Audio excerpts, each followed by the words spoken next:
I look in the mirror and barely know myself.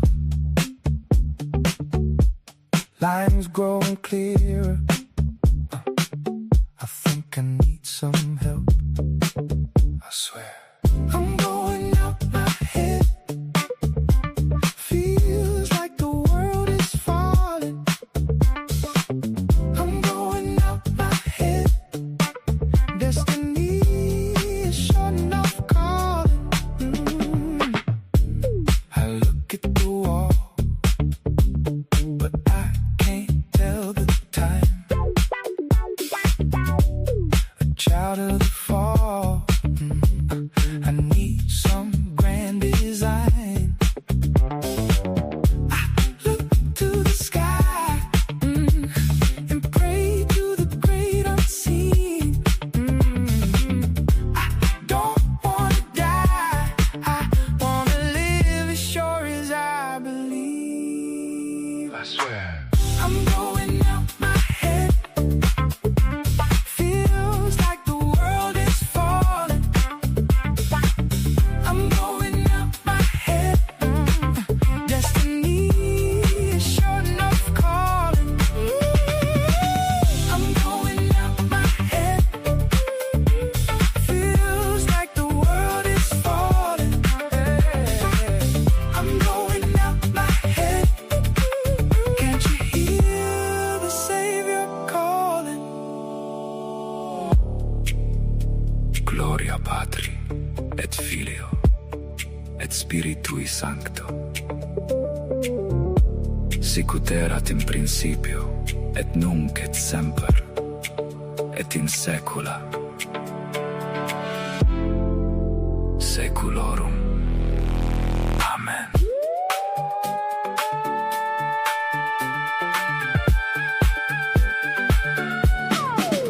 I swear.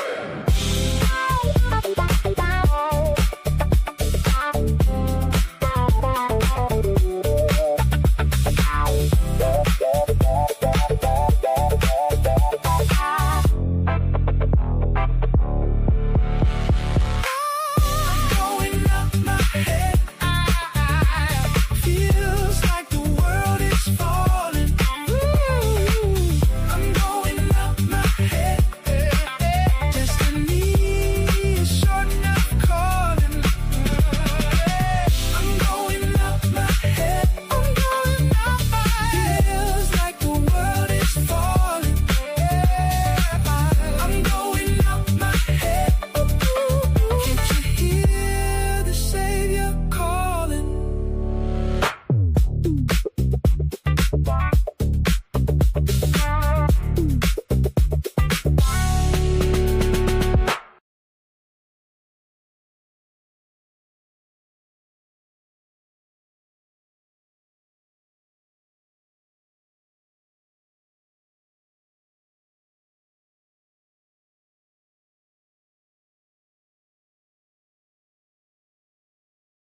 Oxford, and the search continues for a fourth suspect. After a shooting occurred over the weekend outside of a liquor store, authorities say that 2 vehicles with people inside them were hit by the bullets when the shooting erupted. 1 person had to be treated at a hospital. 2 juveniles under the age of 18 and 1 18-year-old from Madison have now been arrested and charged.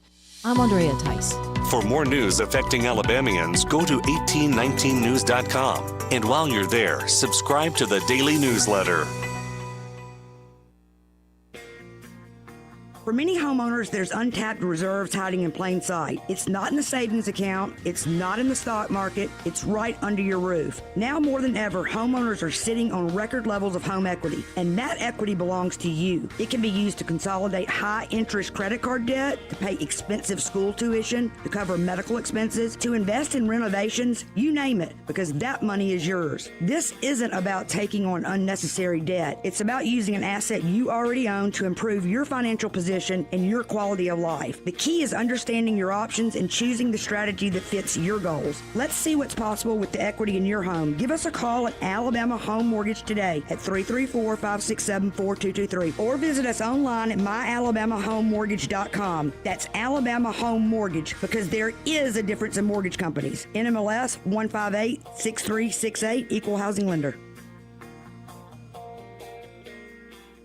This is Frank Bertarelli with Zap Pest Control. We're here today to thank Blue Water Broadcasting. We're now over 31 years in business. If you don't believe in radio advertisement, give these guys a chance. You won't be disappointed. Zap Pest Control is still on the move today, thanks to the friendships we've made with Blue Water Broadcasting. Blue Water Broadcasting is the #1 most listened to radio group in the River region. Find out how to put this reach to work for your business. Call us to find out how we can help. Blue Water Broadcasting. Local folks helping local business. The views and opinions of the following program are solely those of the host and other contributors. These do not necessarily represent those of Liberty Acquisitions 825, Blue Water Broadcasting, its management, staff, or any advertisers.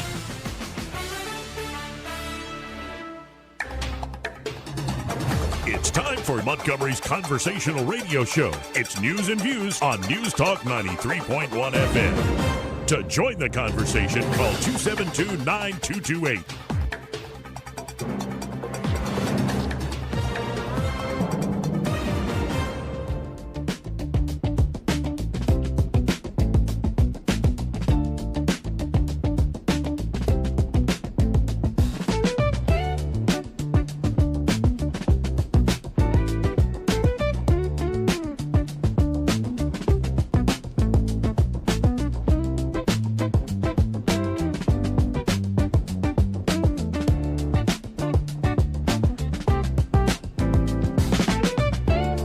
Joey Clark.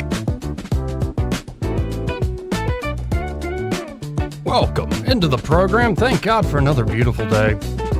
Hopefully it'll be a beautiful show, and Montgomery needs a new mayor, folks. Troy Carrico in the studio with me. How you doing today? Top of the afternoon or morning to you. What's going on, buddy?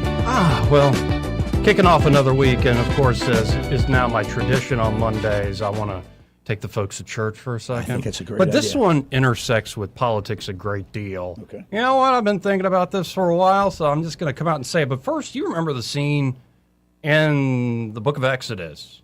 Not where Moses, parts the Red Sea, which is pretty cool, or turns the rivers to blood, or all the locusts, or, the death of the firstborn with the angel of death. Yes. Or even the manna falling down from heaven like dew, and They didn't appreciate folks going, that, they did didn't. Just didn't appreciate that. They just didn't appreciate it. What But part no. are we, what part are we getting Remember at? the golden calf? Yeah, I do, as a matter of fact. Yeah, to bail. Yeah, this is Exodus 32:4-6. Now, he took what they handed him and made into an idol cast in the shape of a calf, fashioning it with a tool. What did he take from them? It was all the spoils from Egypt. So it was victory from liberation, and God made it to where the Egyptians gave up a great deal of their jewelry and stuff. So he took what they handed him, Yep. this is Aaron, and made it into an idol cast in the shape of a calf, fashioning it with a tool. Then they said, "These are your gods, Israel, who brought you up out of Egypt." When Aaron saw this, he built an altar in front of the calf and announced, "Tomorrow there will be a festival to the Lord." So they still think they're honoring the God who saved them. But so the next day, the people rose early and sacrificed burnt offerings and presented fellowship offerings. Afterwards, they sat down to eat and drink and got up to indulge in revelry. That's Exodus 32, 4 through 6. I believe I used the NIV translation for this one. That's fine. And then, of course, Moses on the mountain. God's like, hey, you want to hear what they just did down there? What? Just wanted to set that up. That's the scene. Excellent. Well, you'll get what I'm doing in a moment. Because often we think of, everybody knows Moses letting the people go out of Egypt. Right. Yeah. Charlton Heston style. Pharaoh and all Yeah. that. Since the United States Supreme Court handed down their decision in Louisiana v. Calais, Yes. Alabama Democrats have been acting as if Pharaoh returned to once again rule over God's chosen people. Yet the liberation themes of Exodus seem to be failing them. Perhaps Alabama Democrats should consider the court's ruling less a Moses let my people go moment and more akin to the circumcised Jewish believers in Jesus in Jerusalem. This is after Peter comes back preaching to the Gentiles. But those Jewish believers in Jerusalem saying in the book of Acts, so then even to Gentiles God has granted repentance. Instead of let my people go moment, maybe this is a so then even the Gentiles God has granted repentance moment. Yet Alabama Democrats just can't quit their tired refrain that they, the chosen people, are entitled by past injustices to a certain number of political wins. And that to solve their ills today, they just need a bit more liberation from the other side's bygone sins. Perhaps Alabama Democrats should read the book of Exodus again. Though a story of liberation from slavery and oppression, it is also a story of a people set free only to find themselves lost and grumbling in the wilderness, beset on all sides by their own grievance, impatience, and idolatry. No wonder Alabama Democrats' shouts of Reconstruction, Jim Crow, George Wallace, and white supremacy now lack potency. They pretend they're still in Egypt when they've been wandering with the promised land right under their feet, a brotherhood bound to reenacting their bondage for the sake of solidarity. And that is the real tragedy, truly a real tragedy. The racial solidarity Black Americans, particularly Alabamians, discovered out of a political necessity when their ancestors were truly under siege. That solidarity has today become a golden calf for state and national Democrats. Too many Democrats truly believe the politics of racial identity are the gods that brought them up out of Egypt instead of the word of God. They build statues to it. They hold festivals. They eat and drink, dance and sing in revelry to commemorate past sacrifices and political victories, and they are uncharitably swift to say all who disagree with their politics are on the wrong side of history.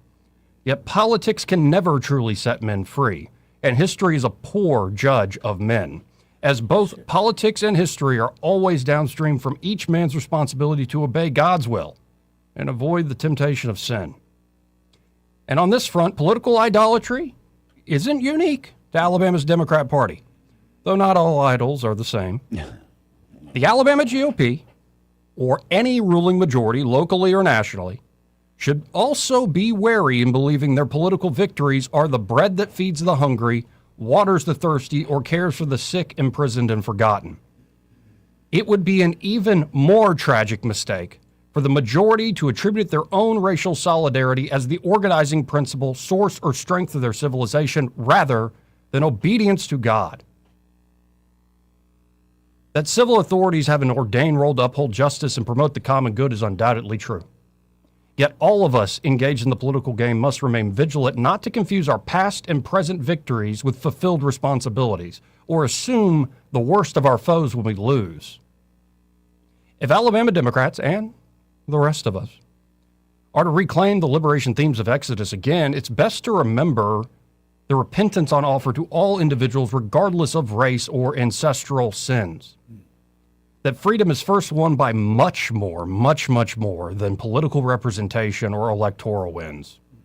Wherever political authorities succeed in bringing about justice and tranquility, wherever men are set free from oppression and tyranny, wherever prosperity grows and men find themselves in true orderly fraternity, the victory does not belong to any party or race, to anything crafted from the spoils of men.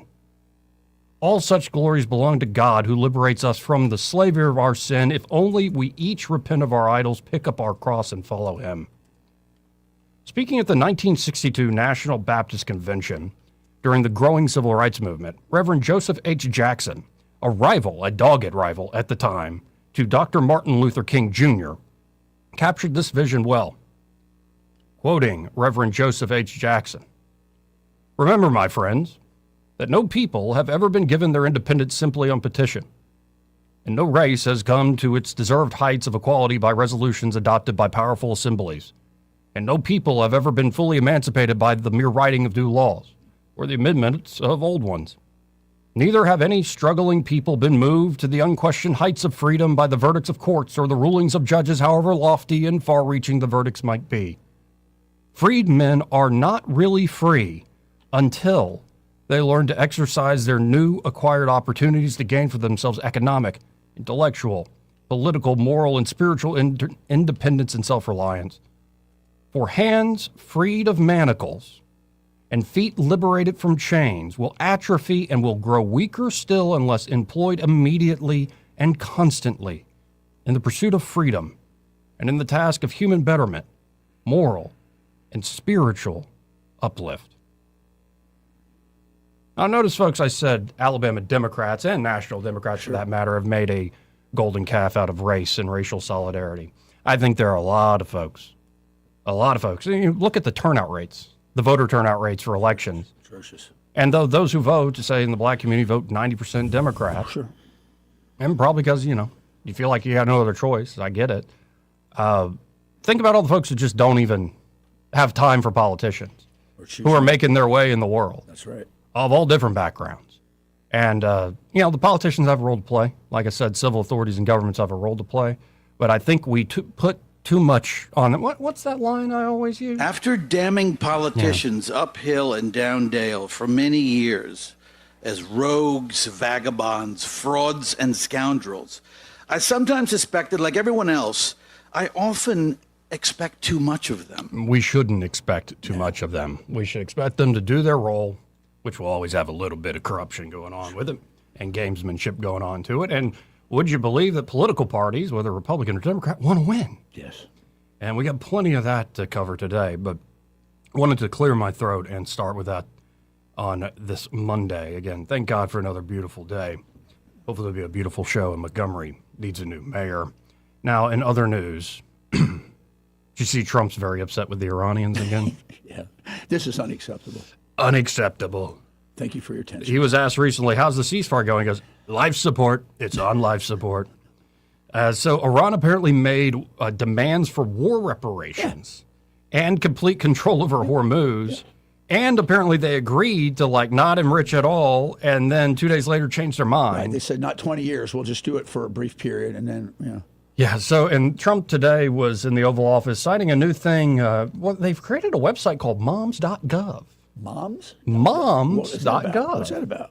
And, it's issuing a new rule to formally create a fertility benefit option for employers that can be offered to all employees outside of their normal health insurance plans.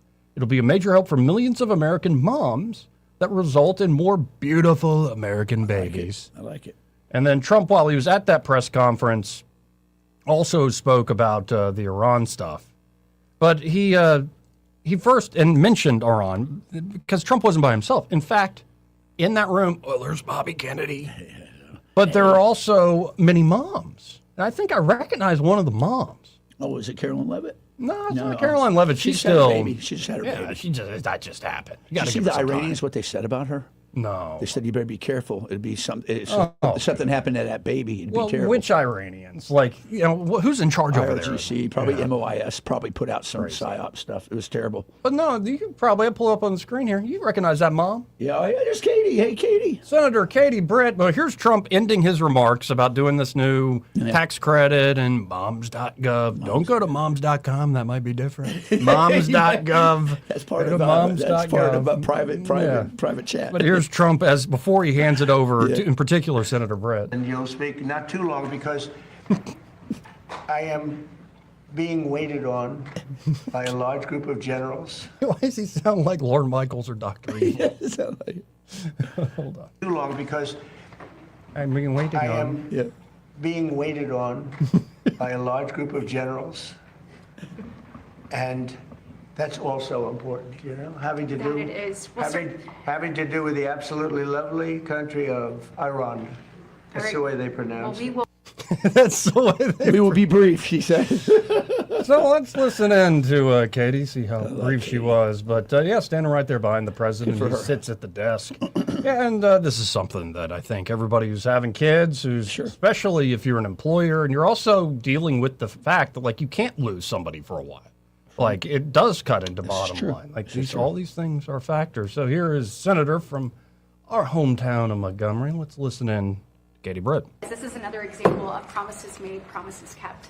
I mean, we look at what President Trump did when we dealt with this issue in Alabama. He stepped up to the plate immediately to make sure that we had nationwide access to IVF, to making sure that we had comprehensive fertility treatment, so that men and women, couples who were longing for their child, could continue to have that hope and also have that reality.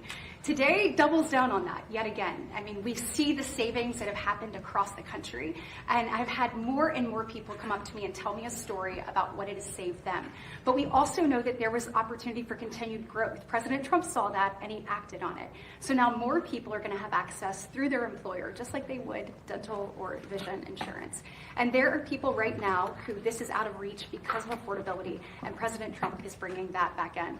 When you look at the comprehensive nature of what we're doing today and coming on the heels of Mother's Day, I mean, we are thrilled to support mothers everywhere. Whether it's that mom that is getting to experience growing life for the very first I'm sorry. time. Folks, if you're just listening, we're about a minute in. This is a 3.5 minute clip, and I'm getting such a kick out of watching Trump. Okay, we're done. Trump, listen. Like, that's I have generals waiting on for me, Katie. All right. I'm going to bomb the crap out of it. We're the one chasing toddlers or wrangling teenagers or being there when their adult child calls for advice.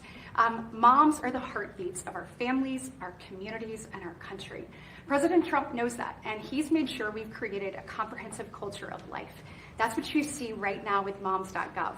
Moms.gov was something that then Senator Rubio and I talked about doing with Senator Kramer and now Senator Schmidt, but of course, President Trump is actually the one that put it into action.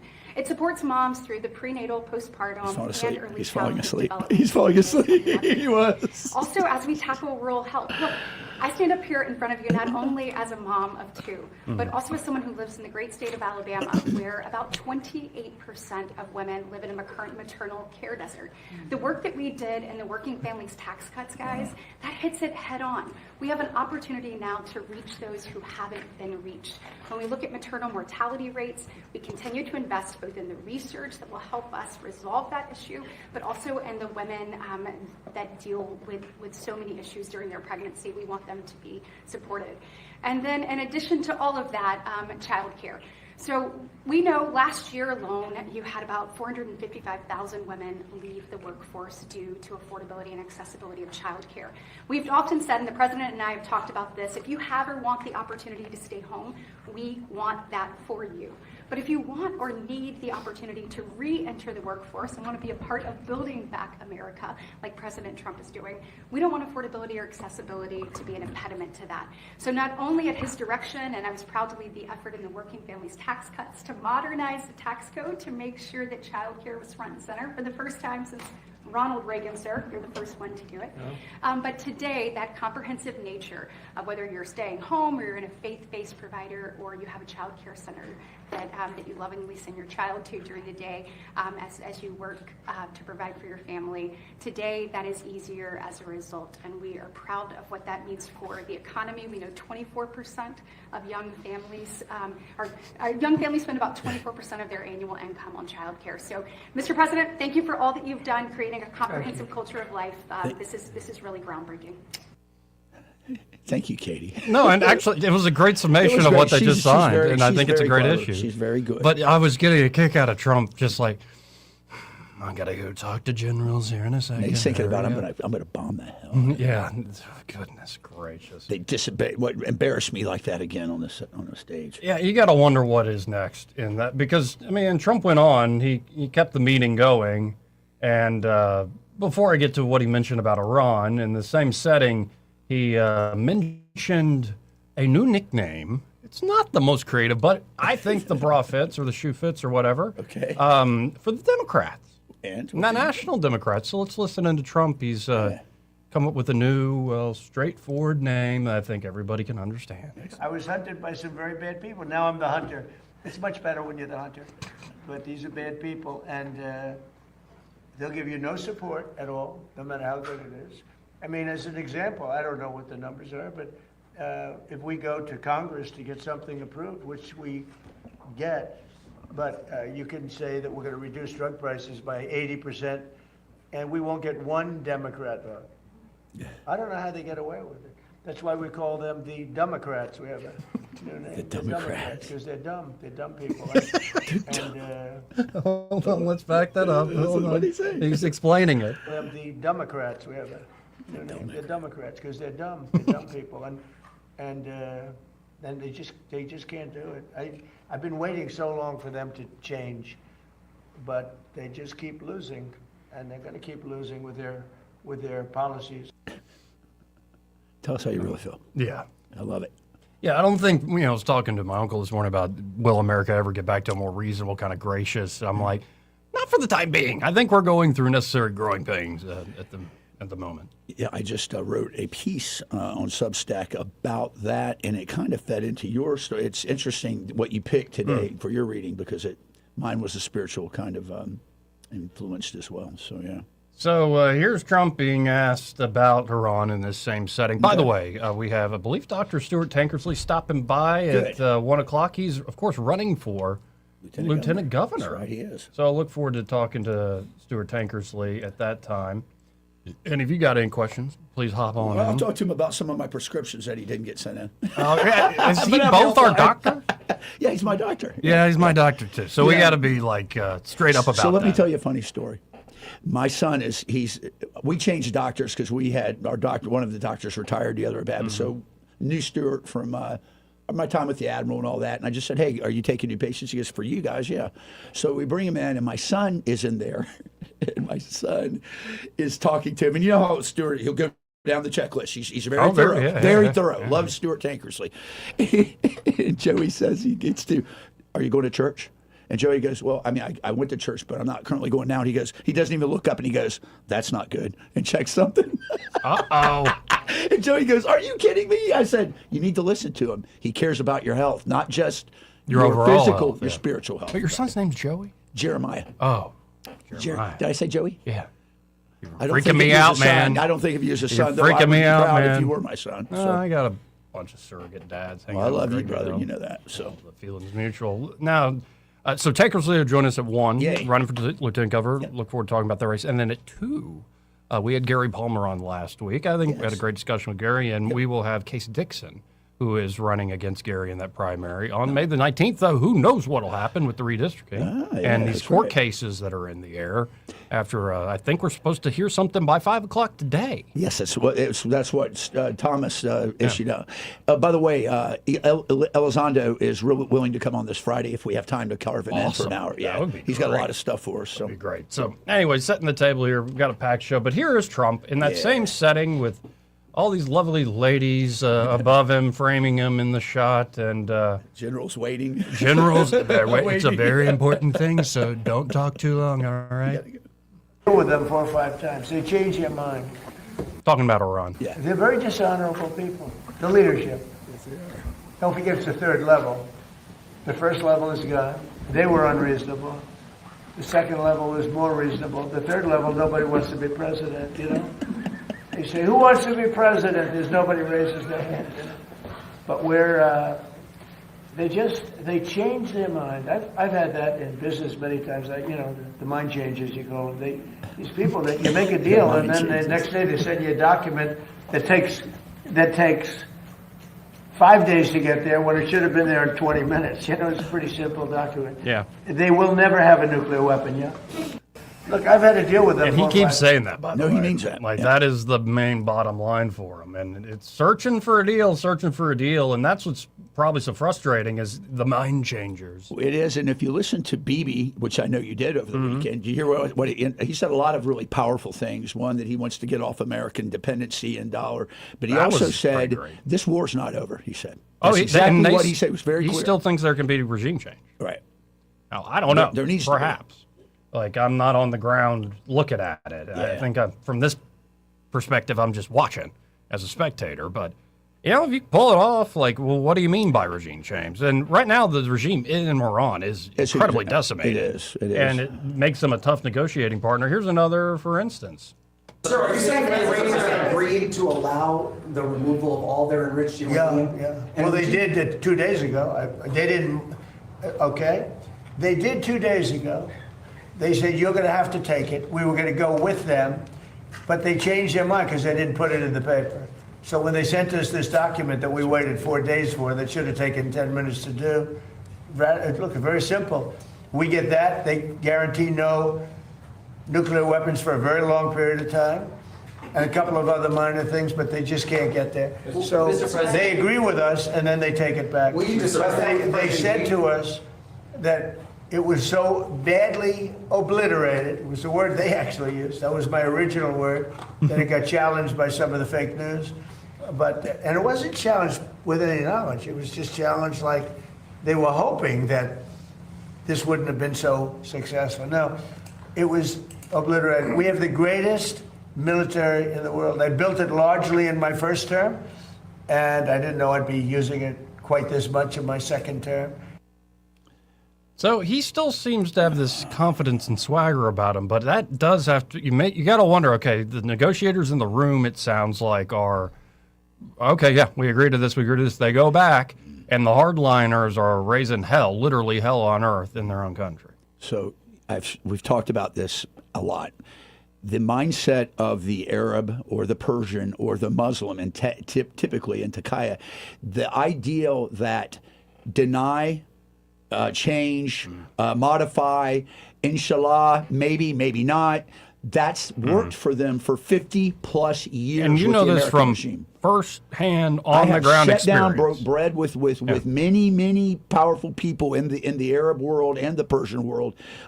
Particularly Shia was my primary focus of effort when I was running human intelligence source operations. I know how they operate. Yeah. They will smile to you. And I'm telling you, they view us as weak right now, and that they can't. Did you see what else they said? Well, we'll open the straits gradually under our terms. No, that's not going to work. Well, that continues to go on in it's May the 11th? It's the 11th of May. It's dragging on a bit. Well, and I don't want to see any more violence, but I'm telling you, it's going to have to come to a final upheaval over that existing regime of IRGC and MIS and the besieged. And Trump also called for the Congress, and maybe he can do it on his own, but called to suspend the federal gas tax for a period of time. I saw that. Saying, I think it's a great idea. Yep, we're going to take off the gas tax for a period of time, and when gas goes down, we'll let it phase back in. Yeah, and it was, one spot it was like only $3.70 something on Perry Hill there. Yeah, I saw that.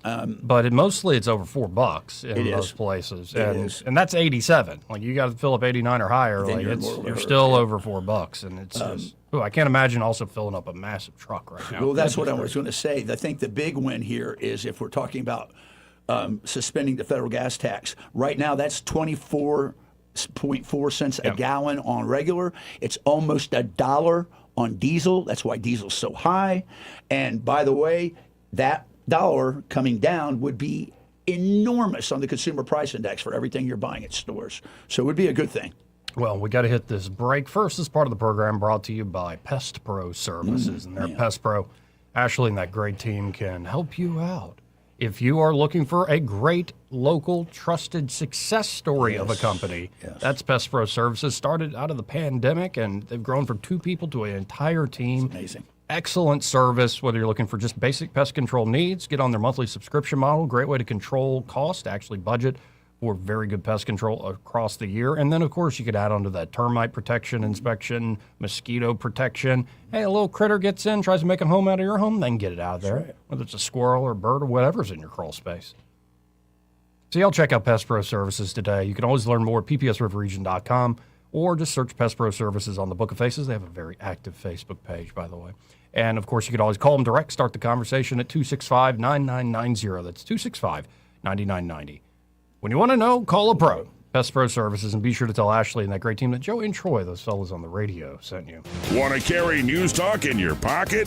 Download the News Talk 93.1 app from the App Store. Available on iPhone and Android. Never miss a moment. Download now.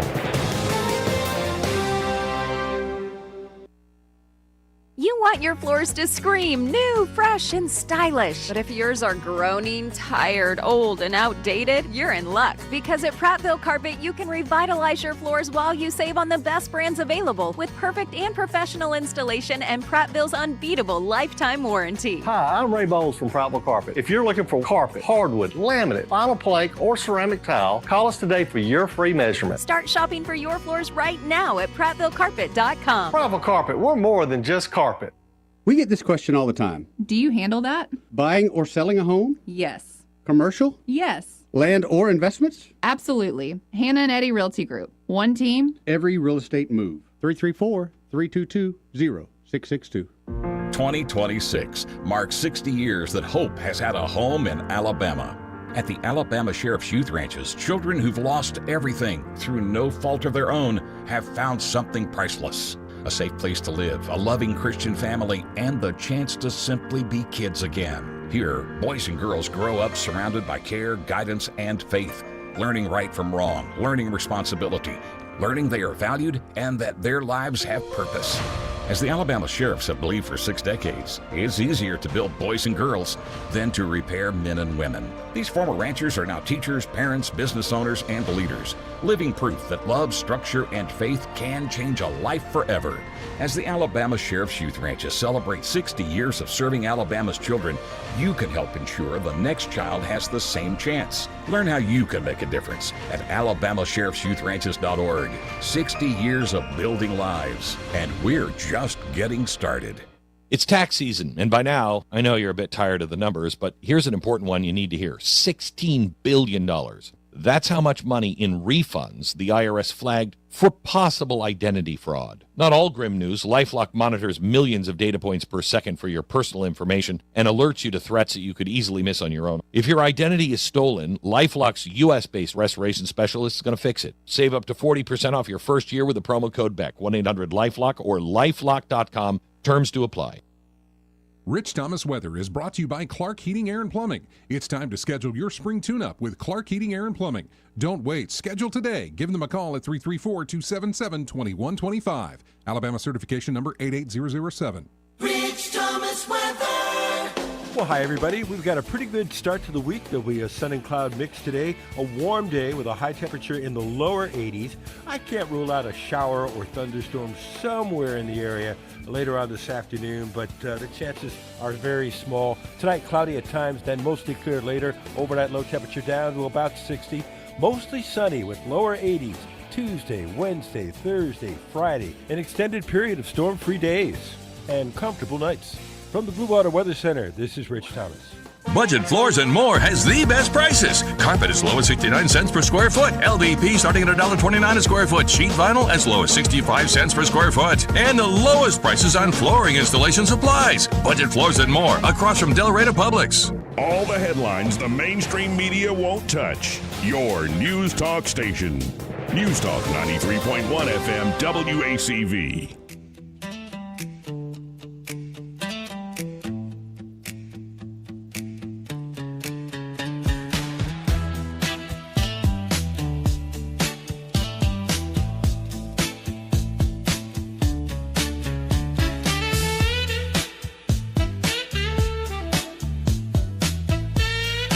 Joey Clark. Welcome back. I'm your host, Joey Clark.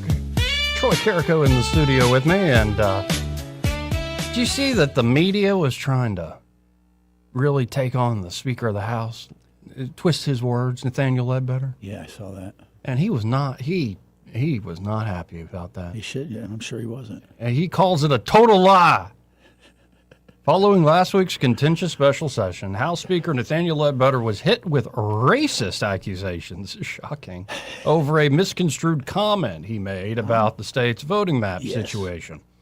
Lawmakers advanced 2 pieces of legislation last week that would compel a special election in specific congressional and state Senate districts should the U.S. Supreme Court remove injunctions currently blocking legislatively drawn maps. The special session was called after the 6-3 majority ruling in Louisiana v. Calais, in which the U.S. Supreme Court held that race-based redistricting is, in fact, unconstitutional. Alabama swiftly reacted, filing motions to have the injunction on the congressional and state Senate maps approved by lawmakers lifted. The 2023 congressional map followed the 2021 initial map, which a federal court blocked, forcing lawmakers to redraw it. Despite the redrawing, a 3-judge panel likewise found that the 2023 map likely violated the Voting Rights Act of 1965. Alabama State Senate map faces a similar injunction, which the state is also challenging. The session drew predictable accusations of racism against the Republican-led legislature and threats of legal action from the state's Democrats. The statement that drew the most ire came as Ledbetter was discussing legislative efforts to reinstate those maps, saying, quote, "It gives us a chance to look at all of them. If we get some reprieve from the court, so we'll see how that goes and certainly hope that the Supreme Court will overturn Amendment 14. He continued a few sentences later. All we need now is the courts to overturn 14 and we can look at a new election. Later in the press briefing, Ledbetter clarified his statements. He described the court's actions taken against the state, mistakenly called Section 2 of the Voting Rights Act of 1965, Amendment 2.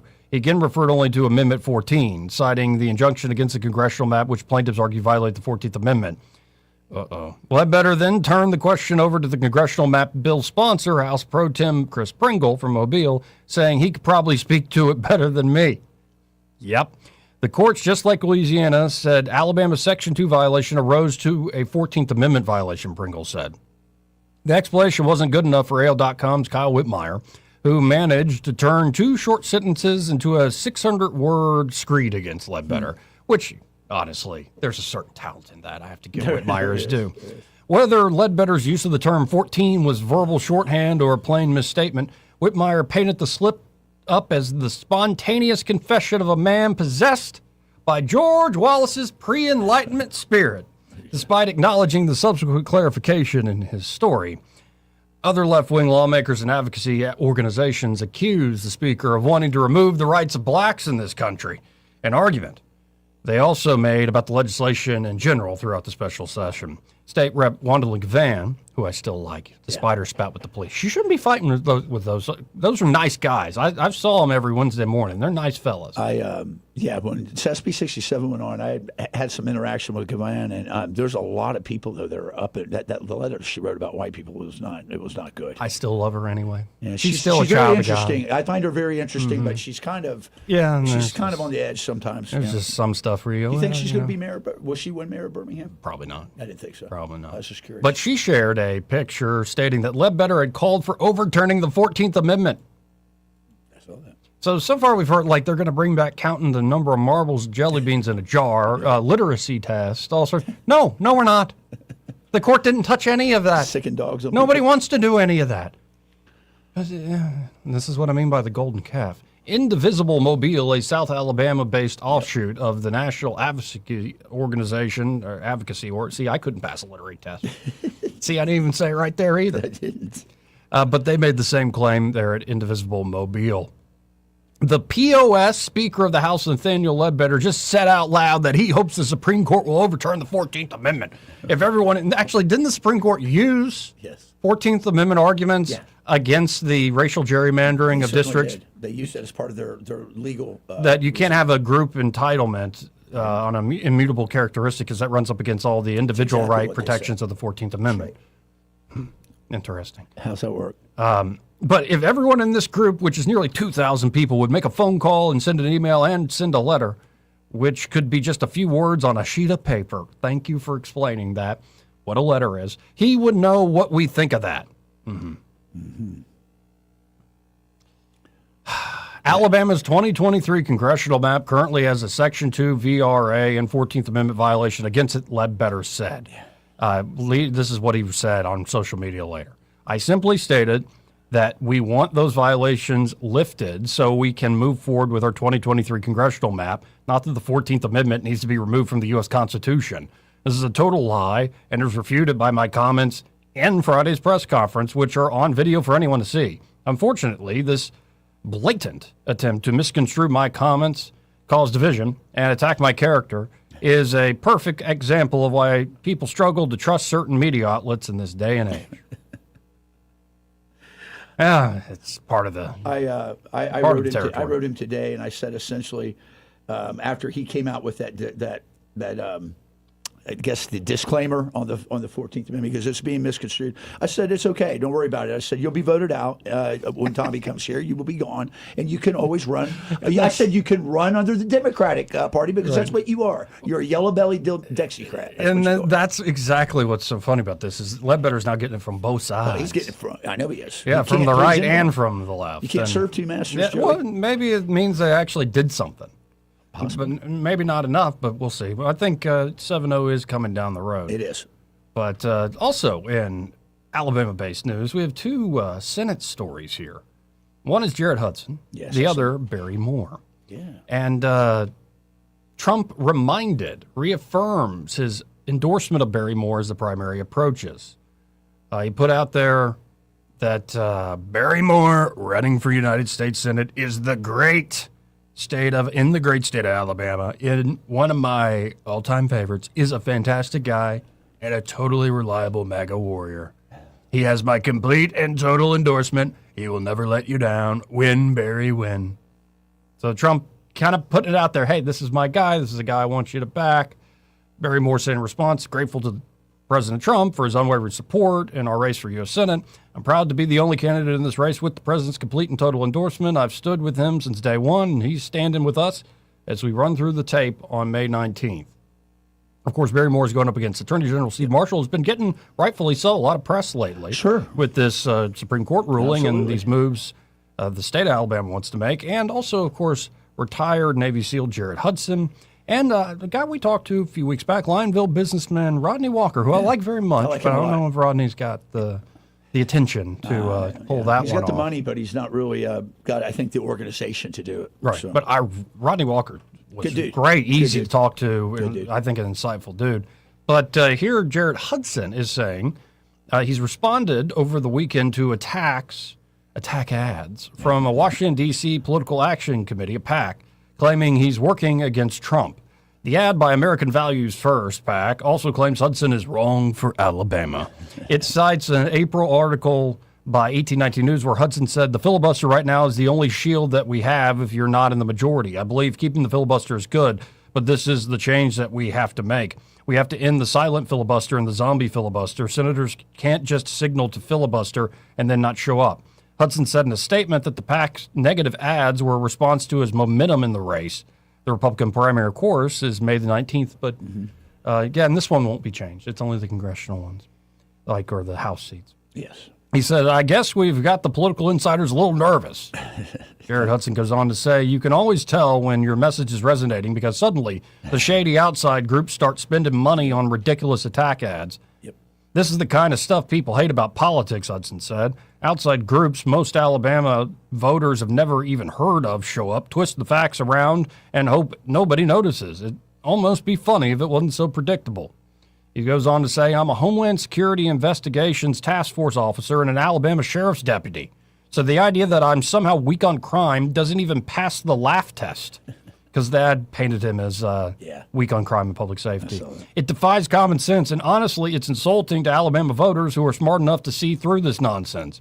Hudson reiterated his support for strong border security and the SAVE Act. My position is pretty simple, he said. Secure the border, deport criminal illegal aliens, put Americans first. And yes, only American citizens should vote in American elections. And that's why I support the SAVE Act, apparently saying things that normal people agree with, as the insiders in Washington panicking.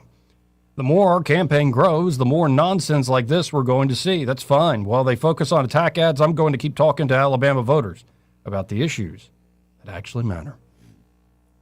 So a couple Senate stories there for you folks. And if you had to guess who gets in the runoff, because I don't think anybody's winning this thing outright. I think Barry's in there. I think Barry's in, and I think Jared. I think it's going to be Jared's going to squeak out. I really do. Yeah. I was going to say the same thing. Yeah. And no offense, Steve. I like Steve Marshall very much. I like Steve too, but I think that people are looking for someone maybe that's going to be like a Tommy Tuberville and really be conservative. And I don't know if Steve Marshall's the right guy. He's done a good job, though, handling this. He sees opportunity, obviously, I would think.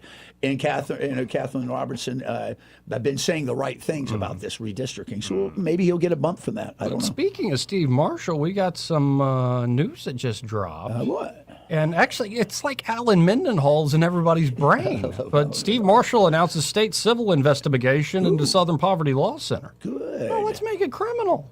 No, that's exactly what needs But to Marshall says the investigation is to whether the SPLC used deceptive fundraising practices under Alabama's consumer protection laws. A subpoena orders the SPLC to produce requested documents by June the 1st.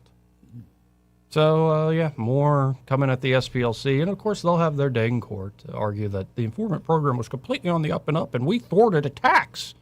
They're still looking for a CEO. Yeah. Yeah, maybe it's kind of like the Auburn coaching gig. It is. Like you get a big old We'll do a golden year umbrella. there and go on your way. Right. I stopped racism for a few years, and now I'm off the dole, and, well, I still don't like it. I'm just sitting back fishing. That's right. Anyway, this part of the program brought to you by Montgomery Men's Health. And they're at Montgomery Men's Health. If you're a man and you just feel off, like you really feel like you don't have the pep in your step anymore, you're lacking confidence, completely shot through, not just in the bedroom, which is bad enough. It really is. Yes, it is. But across life. Like, could be a job you've been working for decades. Now you're second-guessing yourself all of a sudden. What in the world is that? You wake up in the morning and you're exhausted. You're like, didn't I lay down for 8 hours? No, it didn't feel like it. Well, if you have these sorts of issues, especially gaining that visceral fat around the belly, they have solutions there for you at Montgomery Men's Health. And, a lot of guys procrastinate and wait till the problem gets real bad. And then when they go to Montgomery Men's Health and actually get a treatment that works for them, they're like, why didn't I do this sooner? So don't be like that, gentlemen. Stop procrastinating. Get by there, and they can fix you up. And, in fact, I'm on it. I'm loving it.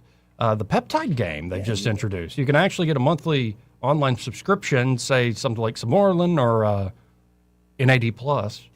And then you can actually pick it up here or consult with them locally in person, so it's the best of both worlds. Nice. And in particular, I love the peptide I'm taking to it's up my energy. I feel better in the gym. Good. It helps with the weight loss process for certain. So whatever your needs are, it could be you got some deep, bad problems you've been putting off for a while. It could be you just want a little extra edge. Check out Montgomery Men's Health today. You can always call them direct at 440-3663. That's 440-3663. Or book online in under 30 seconds at MontgomeryMen'sHealth.com. It's Montgomery Men's Health. For every man in every season of life, be sure to tell him that Joey Clark, that fellow on the radio, sent you. He may not know whether he's coming or going. But whether you're going to work or coming home, Greg Budell is there. Mornings, 6 till 9, and afternoons, 3 till 6. Only on News Talk 93.1 FM, WACV. For too long, Alabama's statewide news companies have shamed us for our conservative Christian values. Alabama deserves a news company that cherishes our culture, a company that isn't bought and paid for by the powers that be. 1819 News is that company. Run by Alabamians for Alabamians, 1819 News celebrates what is good and beautiful about our state, while exposing those who work against our values in secret. Just go to 1819news.com to learn more. Subscribe to our newsletter. That's 1819news.com.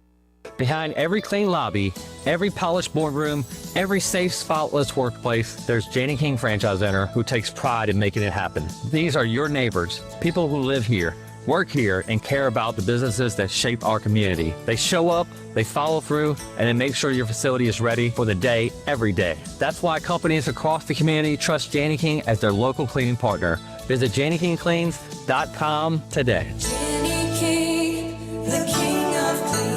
Lewis at the Capital Oyster Bar, and I just want to tell you, if you're in business or got an event coming up and want to do some advertising, wisely spent dollars are spent down here at Blue Water Broadcasting. All the guys are nice, easy to work with, and I see results, I guarantee you. Radio works. It's as simple as that. Call us to find out how radio can work for your business. Blue Water Broadcasting. Local folks helping local business. We get Montgomery talking 24 hours a day. The River Region's most trusted voice. News Talk 93.1 FM, WACV.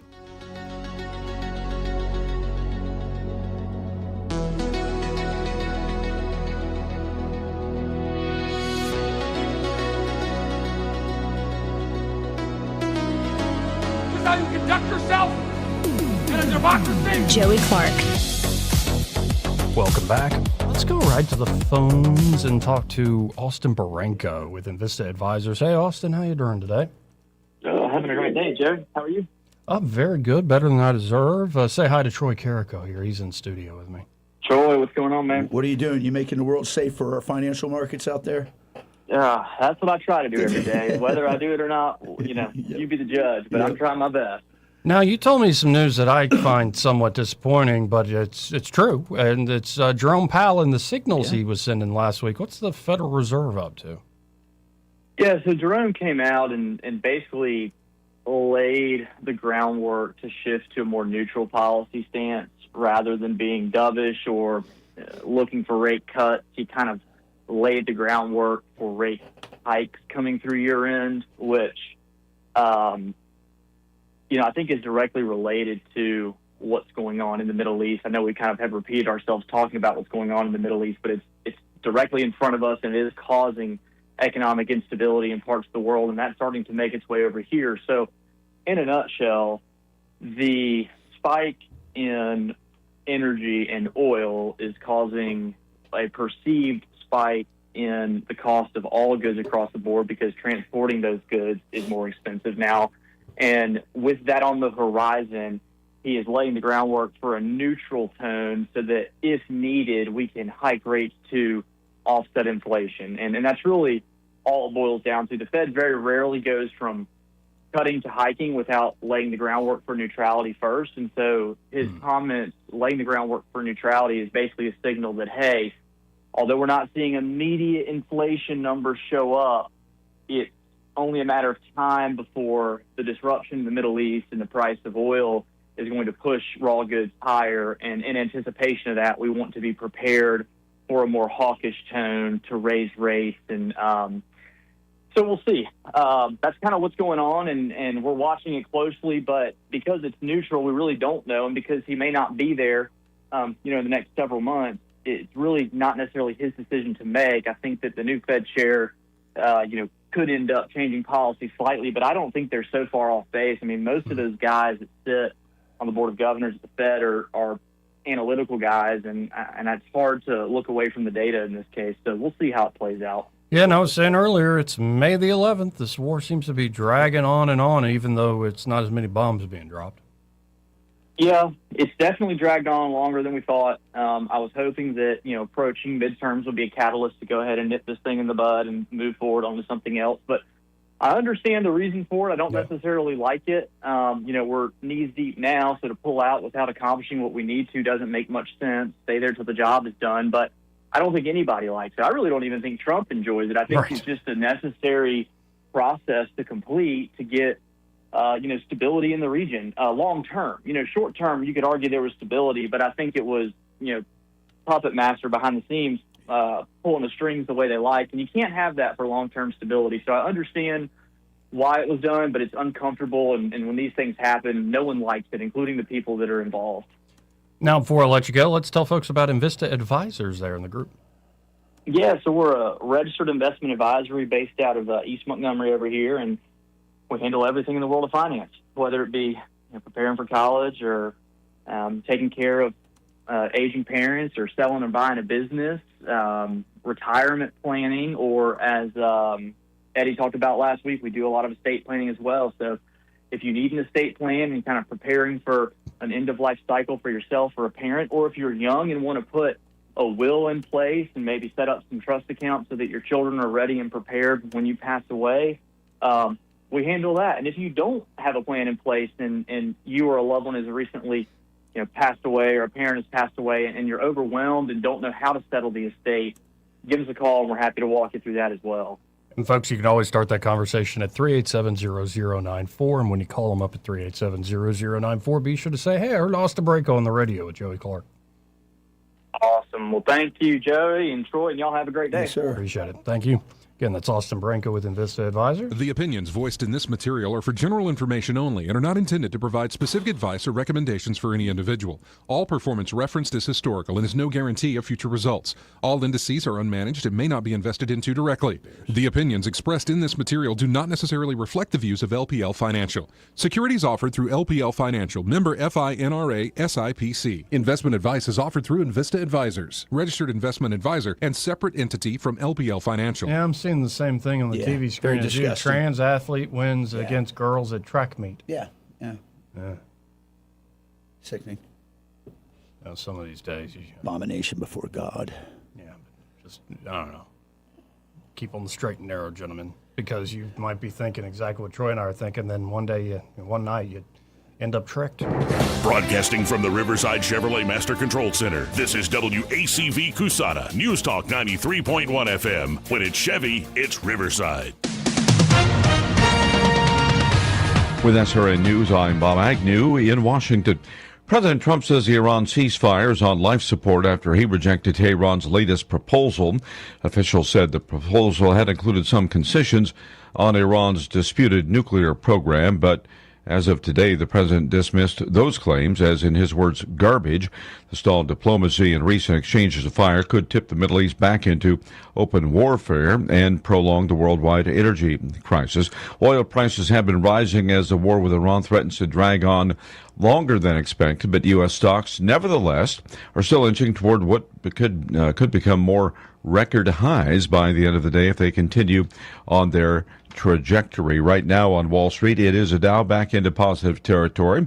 It's up by 47 points. The Nasdaq up 60 and the S&P 500 is up 21. This is SRN News.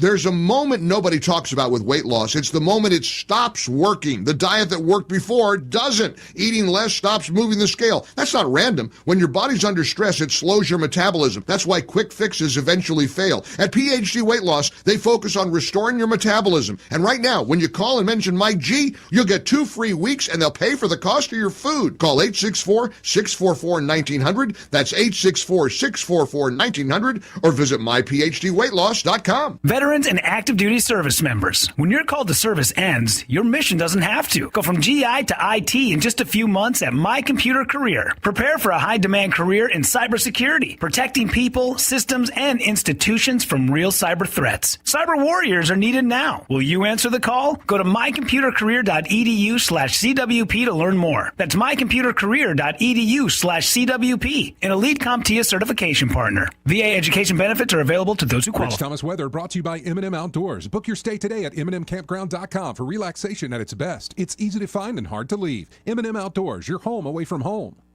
Rich Thomas Weather. Well, hi, everybody. We've got a pretty good start to the week. There'll be a sun and cloud mix today, a warm day with a high temperature in the lower 80s.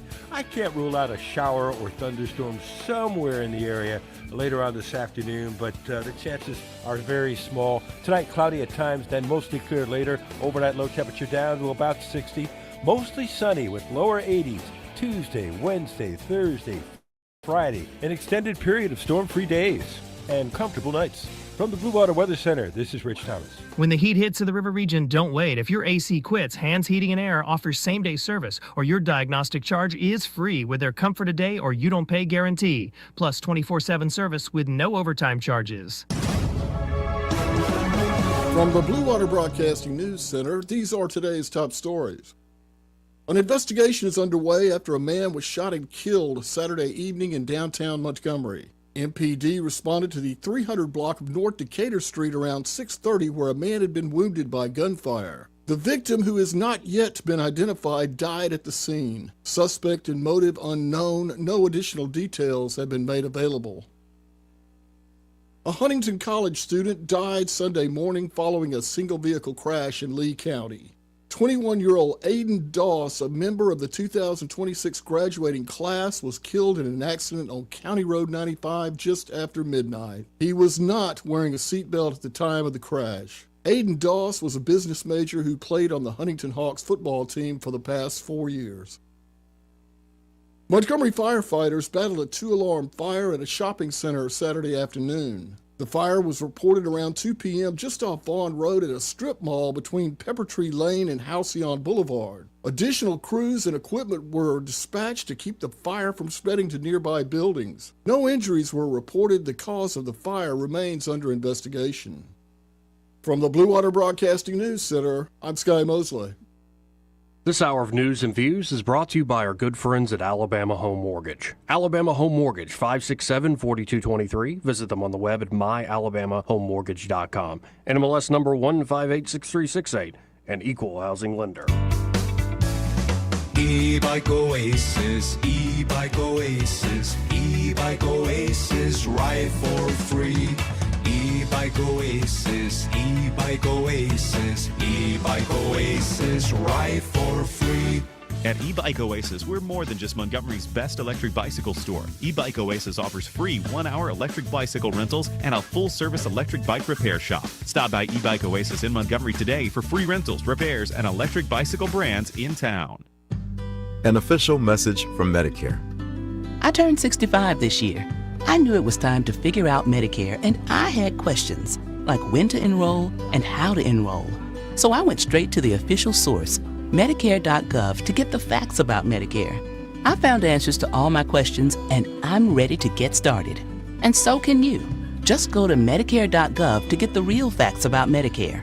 Paid for by the U.S. Department of Health and Human Services. Are you tired of the mainstream media's biased reporting? Do you want to stay informed on the news that really matters to you? Look no further than 1819 News. At 1819 News, we bring you the latest in Alabama news, politics, sports, culture, and more. We've assembled a team of journalists with Alabama values dedicated to the truth and the truth alone. Visit us at 1819news.com today. That's 1819news.com. Subscribe to our newsletter. Honest News, Alabama Values. The views and opinions of the following program are solely those of the host and other contributors. These do not necessarily represent those of Liberty Acquisitions 825, Blue Water Broadcasting, its management, staff, or any advertisers.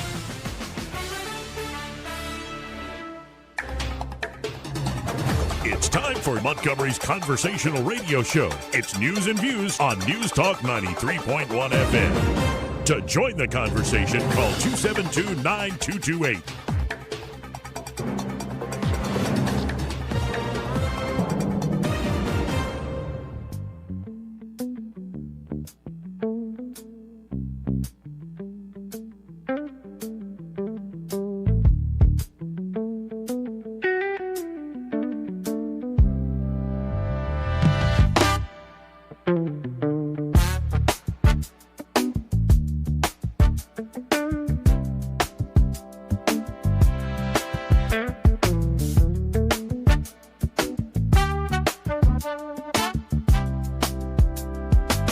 Joey Clark.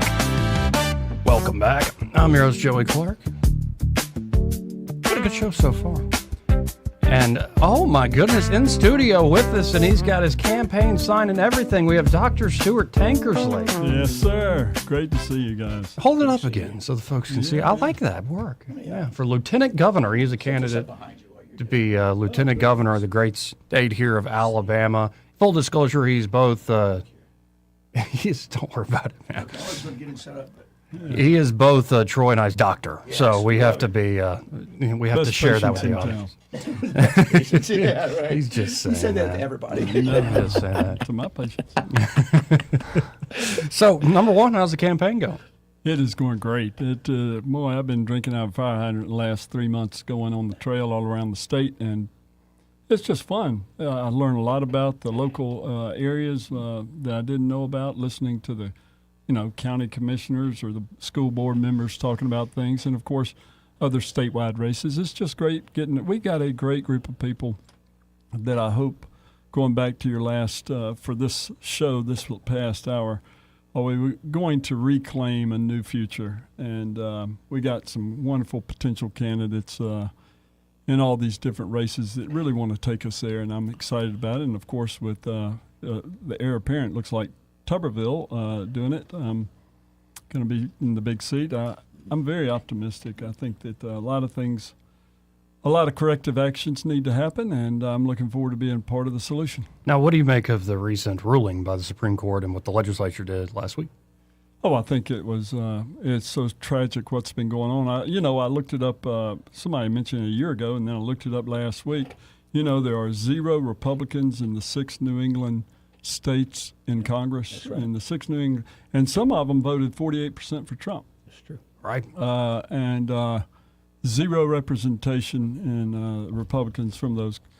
And it's just, the system's broken clearly, and that's why I'm running.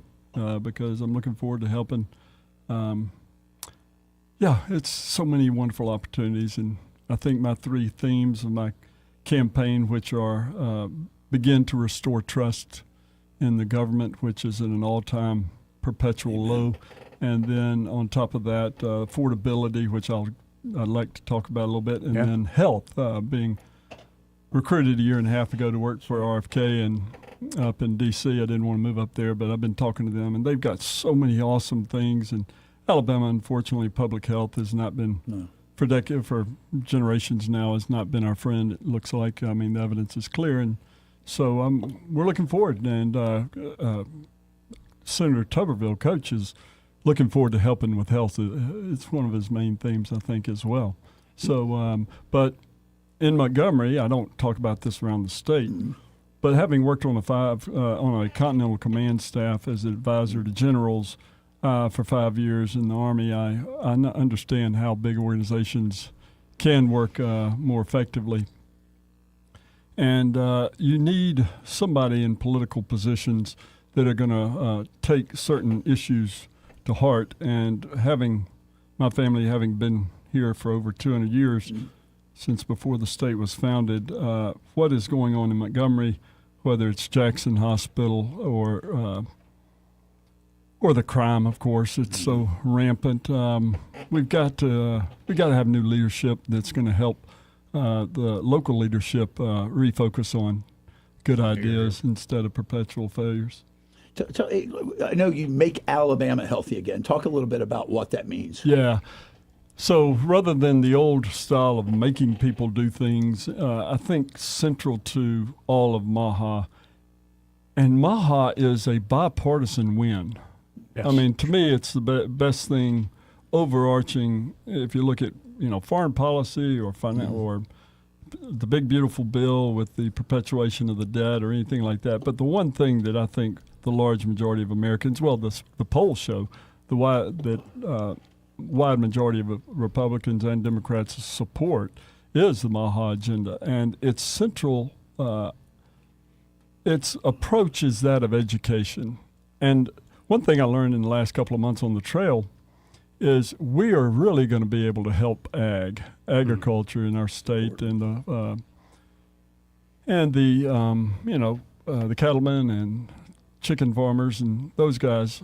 It's going to be a big win getting people local good food, and there are good incentives for it. But you got to have leadership, number one, that knows what leadership is, but you got to have leadership that keeps the main thing the main thing. And I'm very much looking forward to those things, the 3 big things. But then locally, we've just, I will be, like with Senator Barfoot's bill that didn't go anywhere this year, I would certainly look forward to helping help him and others champion those types of changes, because the people and this isn't a Republican issue. This is a bipartisan issue that, and I talk to patients all the time. I volunteer at the free clinic, and so demographics is really irrelevant. Everybody understands we have problems with the leadership locally, and I'm looking forward to, hopefully we can help give the leadership downtown a different perspective. But if not, we can hopefully move around them and past them to help this city, because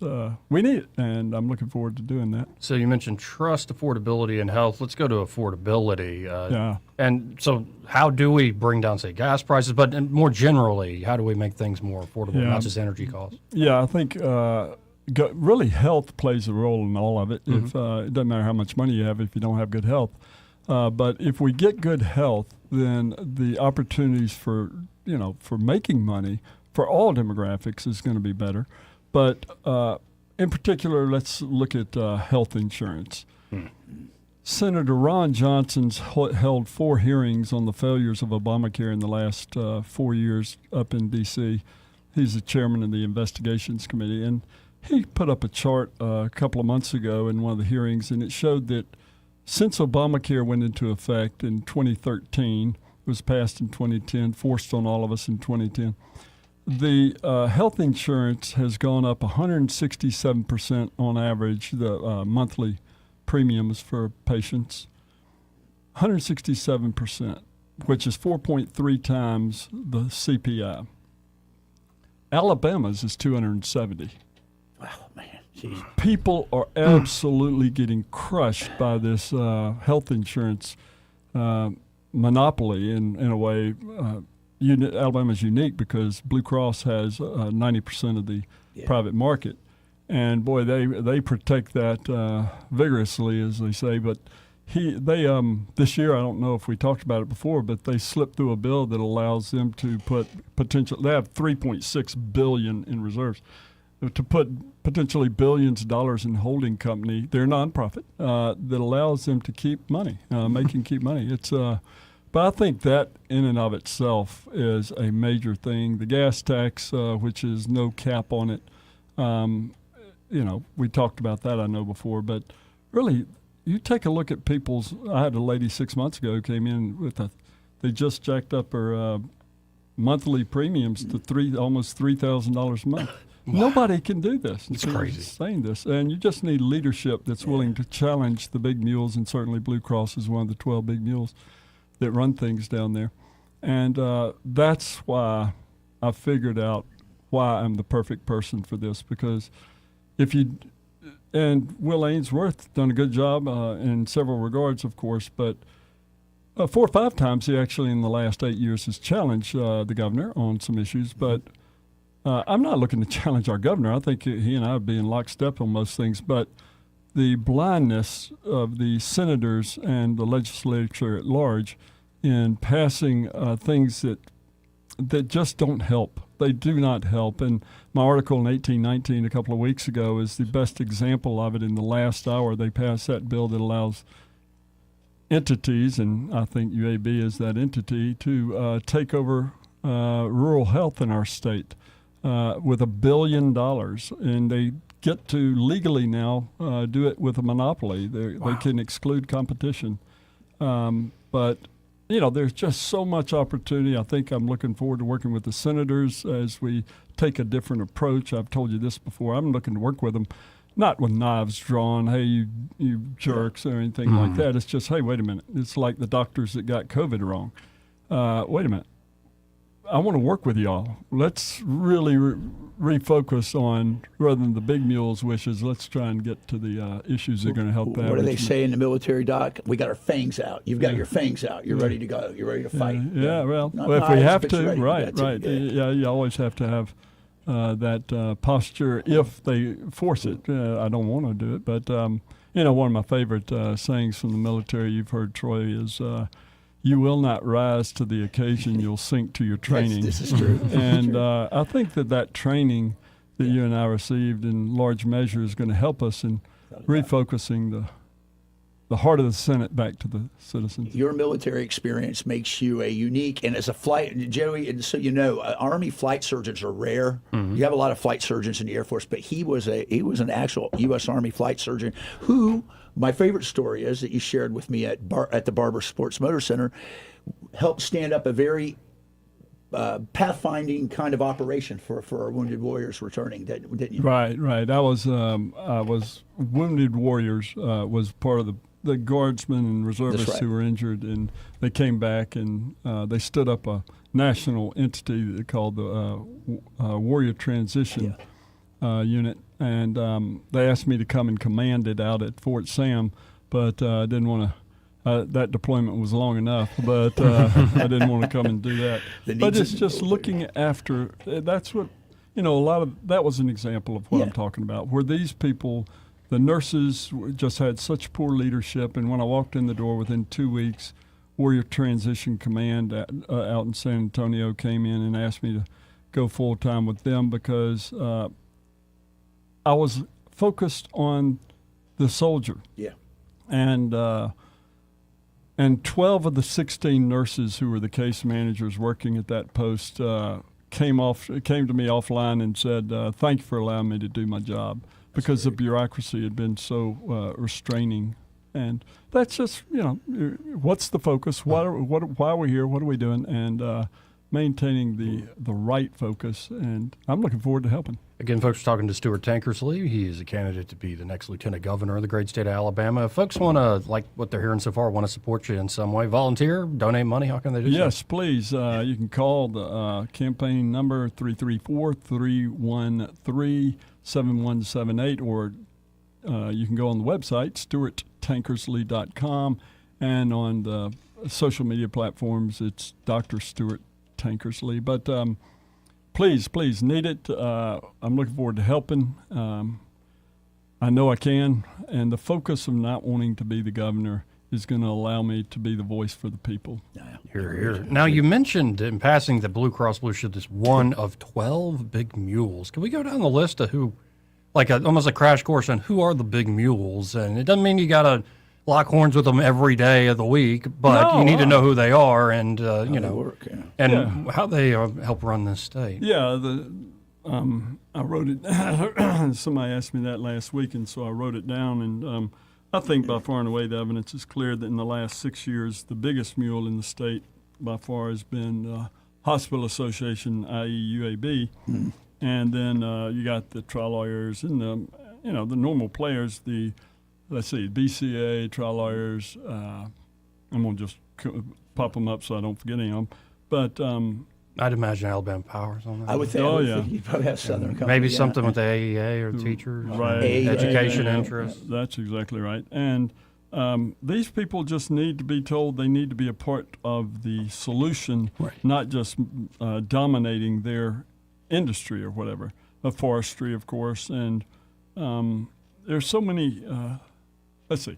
So I'll go down. The Indians have been. By the way, if we allow any type of, we've talked about this before, Joey.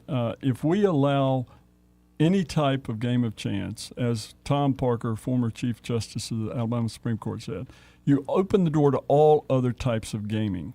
And really, to me, it's kind of moot. Anybody can get on their phone and gamble at any time. But if you allow any type of gaming, that opens the door for all others. And we're going to have these international cartels come in here, and they will make these other 11 big mules. They will be so dominant because they'll have more money, despite the fact they don't provide anything very value, and they take a lot of the money out of the state. And I thought Mo Brooks and Brian Dawson's interview last week was very powerful. It just talks about all this in detail. But we just cannot allow that type of dominance. Here they are. Power Company, Blue Cross, the universities, RSA, Indians, teachers, the Hospital Association, UAB, BCA, Business Council of Alabama, Alpha, Forestry, Trial Lawyers, and Road Builders. Yeah, so I think that's, in talking to people over the years, they kind of, and you and I don't have advocates down there, but they have these huge, the ag bill that just passed, I think it was $700 billion or something, some huge volume. The ag industry, the big players in ag spent $500 million, but it's a $70 billion payout. So it seems like a huge amount of money. Of course it is, but they get a lot paid back from it. Sure. And so, by the way, I was interviewed on Children's Health Defense. If you go to their website, you can see the interview last week where we did on that bill that passed, the farm bill.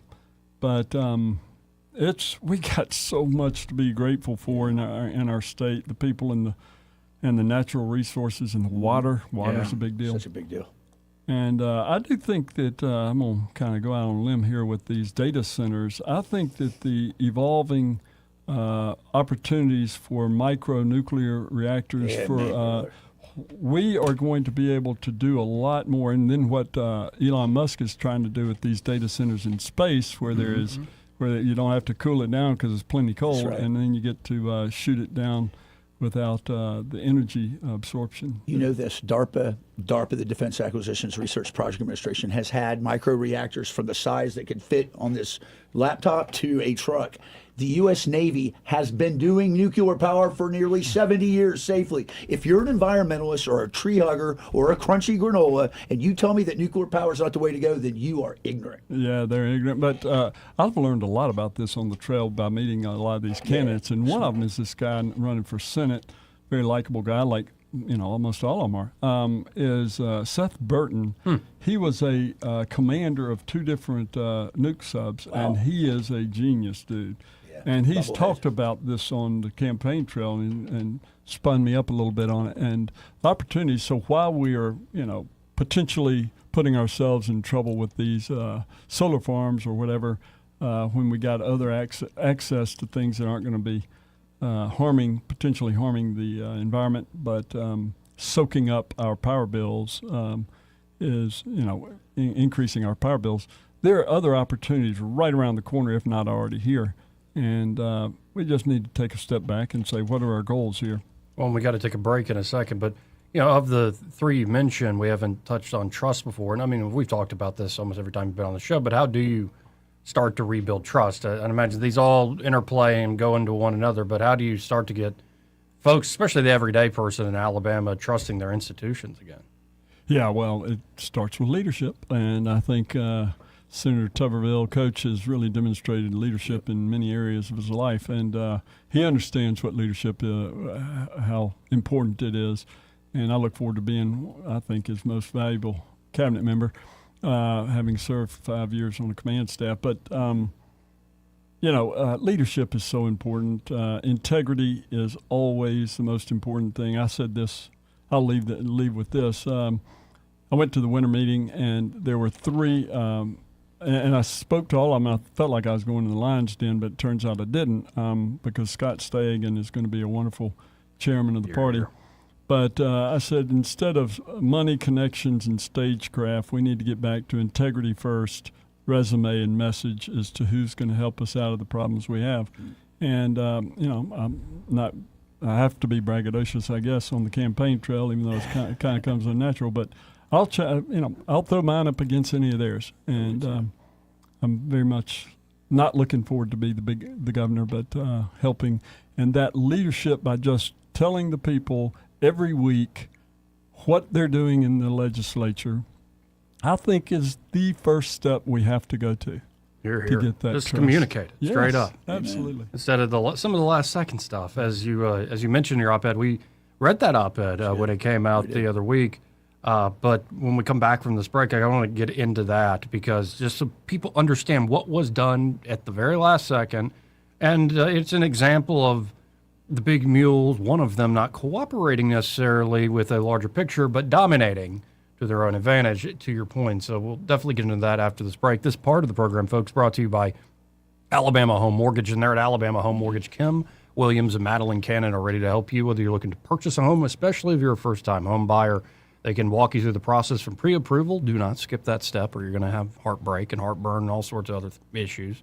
Get pre-approval done, and they'll walk with you from that step all the way to closing day and all the steps in between. And, of course, if you're looking to refinance to get debt off your back or restructure debt, or maybe looking to shore up that retirement fund, or it could be you want to reinvest in your property, your family, yourself. Maybe you've been watching too much Michael Saylor and you want to become a Bitcoin maxi. I'm not saying do it. I'm saying whatever your goals are. Kim and Madeline there at Alabama Home Mortgage can help you out. And, of course, they know the latest with the VA mortgage system. And it's the best deal in town if you're a veteran not using a VA mortgage, without a doubt, whether to buy a home or get a, 100% cash out refinance. Yeah, that's crazy, right? Awesome. Best game in town. So y'all check them out today. That's Alabama Home Mortgage. You can always start the conversation at 567-4223. That's 567-4223. Or you can always apply online at myalabamahomemortgage.com. There is a difference in mortgage companies. Let Kim and Madeline prove that to you today. NMLS number 1586368, an equal housing lender. Want to carry News Talk in your pocket? Download the News Talk 93.1 app from the App Store. Available on iPhone and Android. Never miss a moment. Download now. Trust is the number one reason why a patient chooses a healthcare provider. Adams Drugs has been your trusted healthcare provider since 1962 and has been voted the number one pharmacy in the River region for many years. We strive each and every day to provide you the level of health care you have come to expect from Adams Drugs. The employees at Adams Drugs take pride in developing relationships with their patients, from making sure your prescriptions are filled correctly to getting to know you and your family's needs and following up on any questions you may have. Adams Drugs employees deliver top-notch service. We ask you to visit us at any of our locations in Montgomery, Prattville, Wetumpka, Millbrook, and Pine Level Marbury and give us a chance to earn your business. You can find us at adamsdrugs.net for the location that is nearest to you. Adams Drugs is your local, independently owned Health Mart pharmacy. Health Mart, taking the time to listen and care. Alabama weather will never fail to surprise you. Our lawns hardly get a chance to have any downtime. This year, save the hard work and aggravation and call Alabama Lawns, the River Region's leader in weed control and fertilization services. What makes Alabama Lawns the River Region's best? It's the people. They have the experience, education, and commitment to customer satisfaction. Ask your neighbors. Alabama Lawns has been the Montgomery Advertiser's Reader's Choice Award winner 14 years in a row. The Alabama Lawn staff is made up of long-term employees and agronomy graduates, and the staff at Alabama Lawns attend annual continuing education classes. It pays to have someone that knows southern grass types and how to keep them green and flourishing. Call Alabama Lawns today at 272-7171 and let them show you real value in lawn maintenance service. Alabama Lawns, the company with black trucks and green lawns. This is your roving reporter. Today I'm talking with a prospector. That's right, man. I'm prospecting for gold. You dig? No, but it looks like you do. And you know the first thing I'm going to do when I strike it rich? What's that? I'm going to hire David Ernest to be my money man. You mean everyone's favorite asset preservationist? That is correct, man. I'm going to call him up at 833-596-7233. 833-596-SAFE. You know, I've heard a lot of the good things about David Ernest. You know, he's the best money man around with over 40 years of experience. Experience is necessary, especially when you're digging for gold. That's right, man. And I can see that you don't have very much experience. What do you mean, man? Well, you have the little plastic bucket and shovel like a kid would take to the beach. Yeah, man. Well, I want to start out small and then kind of pace myself up until I strike it rich. Well, maybe you should call David Ernest first. You think he's got a shovel? Never know till you ask. I dig, man. Hi, this is Bo Goodson from the Goodson Group with your Real Estate Minute. The 5 things to do when you are considering selling your home. Number 1, get a realtor to evaluate your home, and that will make suggestions on updates needed for your home, painting suggestions, and staging tips to highlight your home. Number 2, along with the evaluation of the house, you need an updated market analysis that compares your house to other houses for sale and those that have sold. Number 3, do a walk around your own home to see what you could do to improve the curb appeal to potential buyers. Since research tells us that 8 out of 10 home buyers choose the house that they view based on the curb appeal of the home. Number 4, review online the houses that have sold in your neighborhood to see how yours compares with the ones that buyers have chosen. Number 5, if possible, use a CRS certified realtor in your marketplace. For other details, call Bo Goodson at the Goodson Group, 221-2883 or 551-0225. Yes? Yeah, I'm Bill. You called about some breakers tripping? Oh, yes, Bill. My brother-in-law says you can do almost anything. That's me. Not much I hadn't seen. Do you really want someone who does almost anything in your electric box? Think about that. Because each year, thousands of home fires are caused by faulty wiring. That's why you want a professional, like the electricians at Crosby Electric. Bill, how's it going? Bill, ooh, are you okay? Oh, yeah, well, I didn't really need my eyebrows anyway. At Crosby Electric, all technicians undergo rigorous safety training, as well as background checks, drug testing, and continuing education. Bill, you think maybe I should call a real electrician? No, these little slip-ups happen. Everybody does it. Really? No, not really. When you need professional electric work or you just like someone to assess your home for safety, call the experts at Crosby Electric, 272-2085, or visit us at crosbyelectric.com. Don't miss the River Region Healthy Living Expo happening Thursday, May 14th from 10 to 2 at the Shops at East Chase. From senior health to total wellness, it's all here and admission is free. Learn more in the Check It Out section at WAKA.com. This hour of news and views is brought to you by our good friends at Alabama Home Mortgage. Alabama Home Mortgage, 567-4223. Visit them on the web at myalabamahomemortgage.com. NMLS number 1586368, an equal housing lender. Rich Thomas Weather is brought to you by Wiley Sanders Truck Lines. Truckers, listen up. A $2,500 sign-on bonus only at Wiley Sanders Truck Lines. Work for a company that puts God and family first. Wiley Sanders Truck Lines, work for the best in the business. Rich Thomas Weather. Well, hi, everybody. We've got a pretty good start to the week. There'll be a sun and cloud mix today, a warm day with a high temperature in the lower 80s. I can't rule out a shower or thunderstorm somewhere in the area later on this afternoon, but the chances are very small. Tonight, cloudy at times, then mostly clear later. Overnight low temperature down to about 60. Mostly sunny with lower 80s. Tuesday, Wednesday, Thursday, Friday. An extended period of storm-free days and comfortable nights. From the Blue Water Weather Center, this is Rich Thomas. Big dreams for your home on a tight budget? ASE's $26.26 as you covered. Unlock your home's equity with just $26 in closing costs. No fees, no headaches. Visit your local ASE branch today. Federally insured by NCUA, Equal Housing Lender. NMLS number 420259. If it concerns your community, you'll hear about it on News Talk 93.1. News Talk 93.1 FM WACV.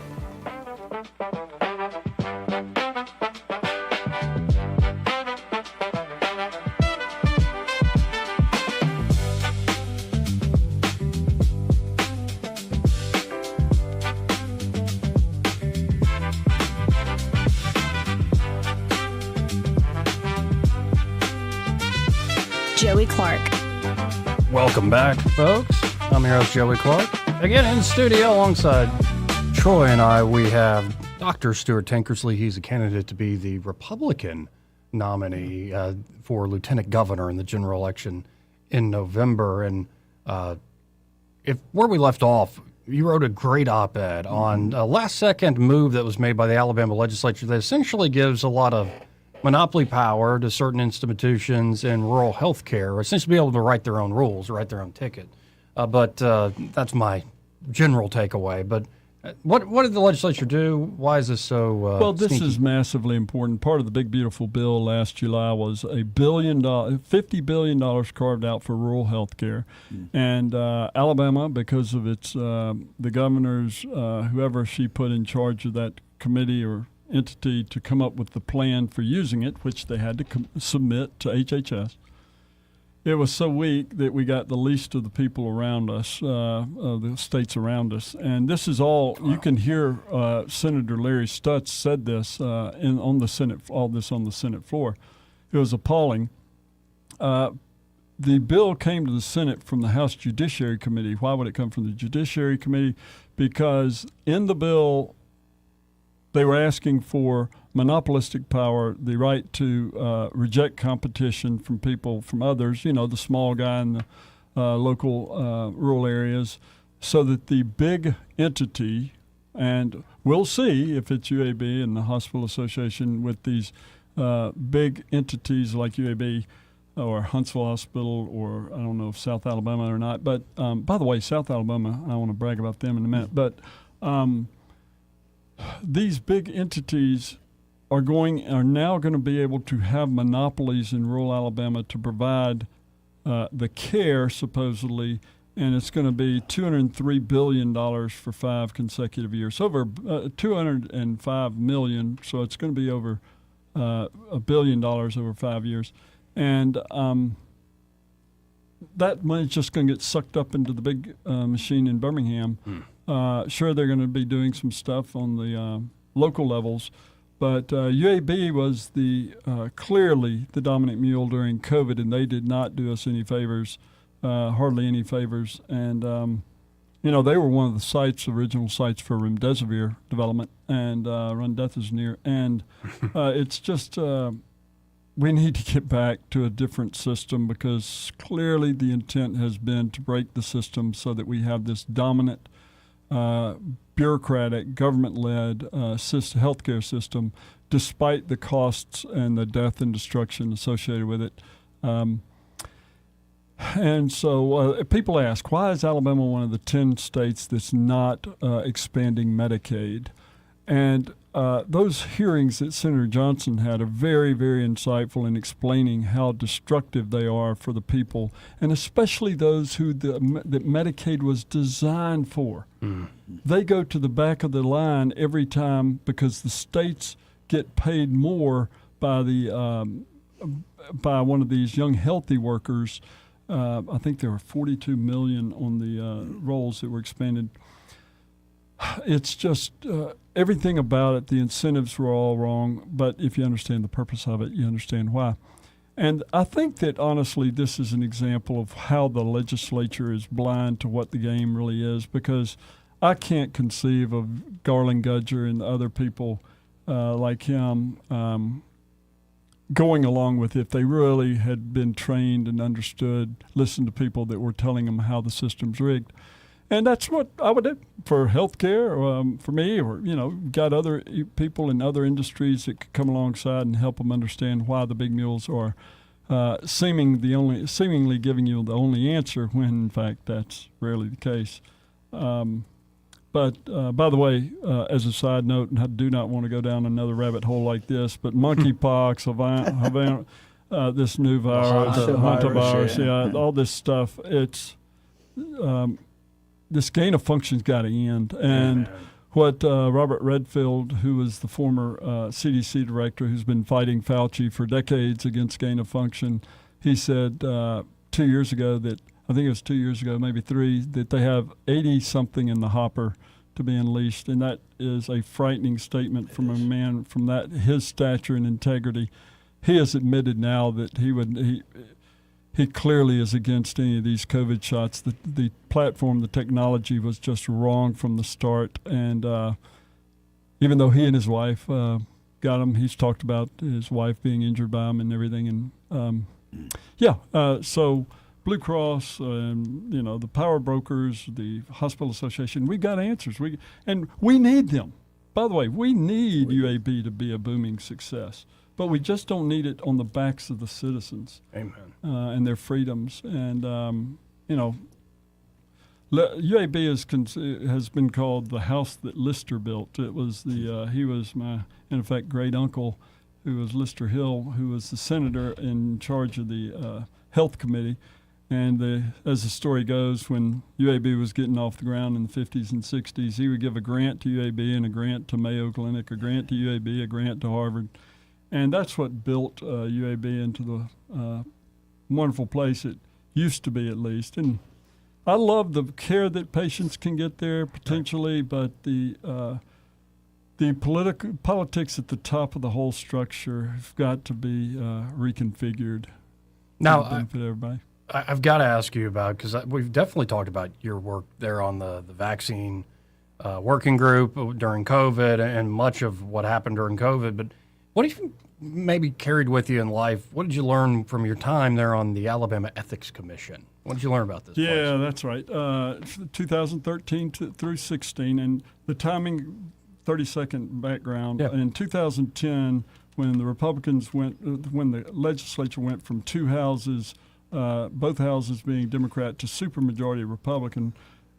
Right after that, remember, the legislators take seat the next day. The 7 executive officers wait till inauguration in January. Governor Riley, in December of 10, called a special session for the writing of a new, very good, comprehensive ethics bill. And so it went into effect. And I was the third appointee at the time. Governor Bentley appointed me to it. So I was the third of the 5 members who clearly had different objectives than the prior members. And so we started making a lot of good changes, giving teeth to this bill that the legislature wrote. And then when Hubbard former Speaker Hubbard got convicted, I walked in the meeting. I said, people are about to find out who we are, and we're going to be challenged. And so sure enough, they appointed 3 Democrats to the commission, And there was a lot of watering down and easing up of the laws in a way, and then they gutted the law in large measure in 2018, supermajority Republican legislature, gutted the revolving door, I think, statute, if you will, or the gifts and stuff. There should be some gray area, no doubt, but with the track record that we have of the distrust that we have engendered down here, we deserve that type of harsh law so that we can rewrite the foundations of who needs to help our state out of the problem. We have so much more potential than even Florida with that wonderful leadership that DeSantis has given. And what has happened in the last 16 years? Well, in 2010, the general budget was $1.3 billion, and the Education Trust Fund was under $6 billion. This year, it's $10.5 billion and $3.9 billion. We've more than doubled the budget under a supermajority Republican legislature in 16 years. And that's where the money, I mean, paying attention to any of the stuff in D.C., you see how the government funds the corruption in a way. Backdoor, sometimes right and blatant. Right in front of you. But we're not helping the people by doing the things that are forced on us. Sometimes they're forced on us from D.C., but I think I can't wait to see what Coach does in his leadership, because he understands how broken the system in D.C. is. And so so when I was put on the other issue you asked was about being put on the vaccine working group in October of 20. I had never been, I never liked the HPV vaccine. I thought that was, it really caused some problems. But when I got put on that working group, I was appalled at the leadership demonstrated from the very first meeting we had, that it was all politicized. And then he continued to double down, Scott Harris continued to double down on the stupid. And for example, in the spring meeting of the Medical Association, he spoke, and I had two of the people that were there tell me that he said flat out the reason that Alabama's not having good uptake is because of the Christian, the conservative, the real strong conservative people. Well, in fact, the same number of blacks and whites the blacks and whites had the same uptake. And Democrats and Republicans had the same uptake. And so that type of mindset that he brought to this big government, big bureaucracy, failed us time and time and time again. And I begged him to listen to a different perspective. He never would. And then, of course, 2 or 3 years ago, he told Senator Larry Stutz, who we went to medical school with, that when Senator Stutz asked him why he's still broadcasting all these vaccine commercials and everything, the scientific chief health officer for the state said, free money from the feds. That is not a scientific response. And then more and more evidence has come out with, of course, Fauci lying repeatedly to Congress, and now Morin's is going to be has already been indicted. Yeah. And so the truth is, it's coming out, and the abuse and the death and destruction from these shots, it just made no sense. And so now what I've learned about vaccines in general, and I hope and pray that they are helpful. I'm not talking about the COVID shot. It's just awful. But I hope that all the other shots are true. But none. This is congressional sworn testimony. No vaccine on the schedule has ever, and this is, and RFK's been talking about for 20 years, none of them have ever been placebo-controlled,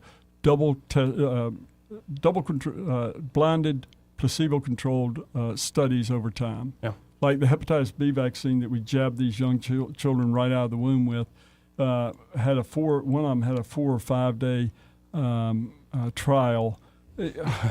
And yet we see, and I don't know what's going to turn out. Tylenol, who knows? But I don't know what's going to turn out to be the cause. But we cannot continue ignoring 1 in 31 children now born to us are autistic, when in the 60s it was 1 in 10,000.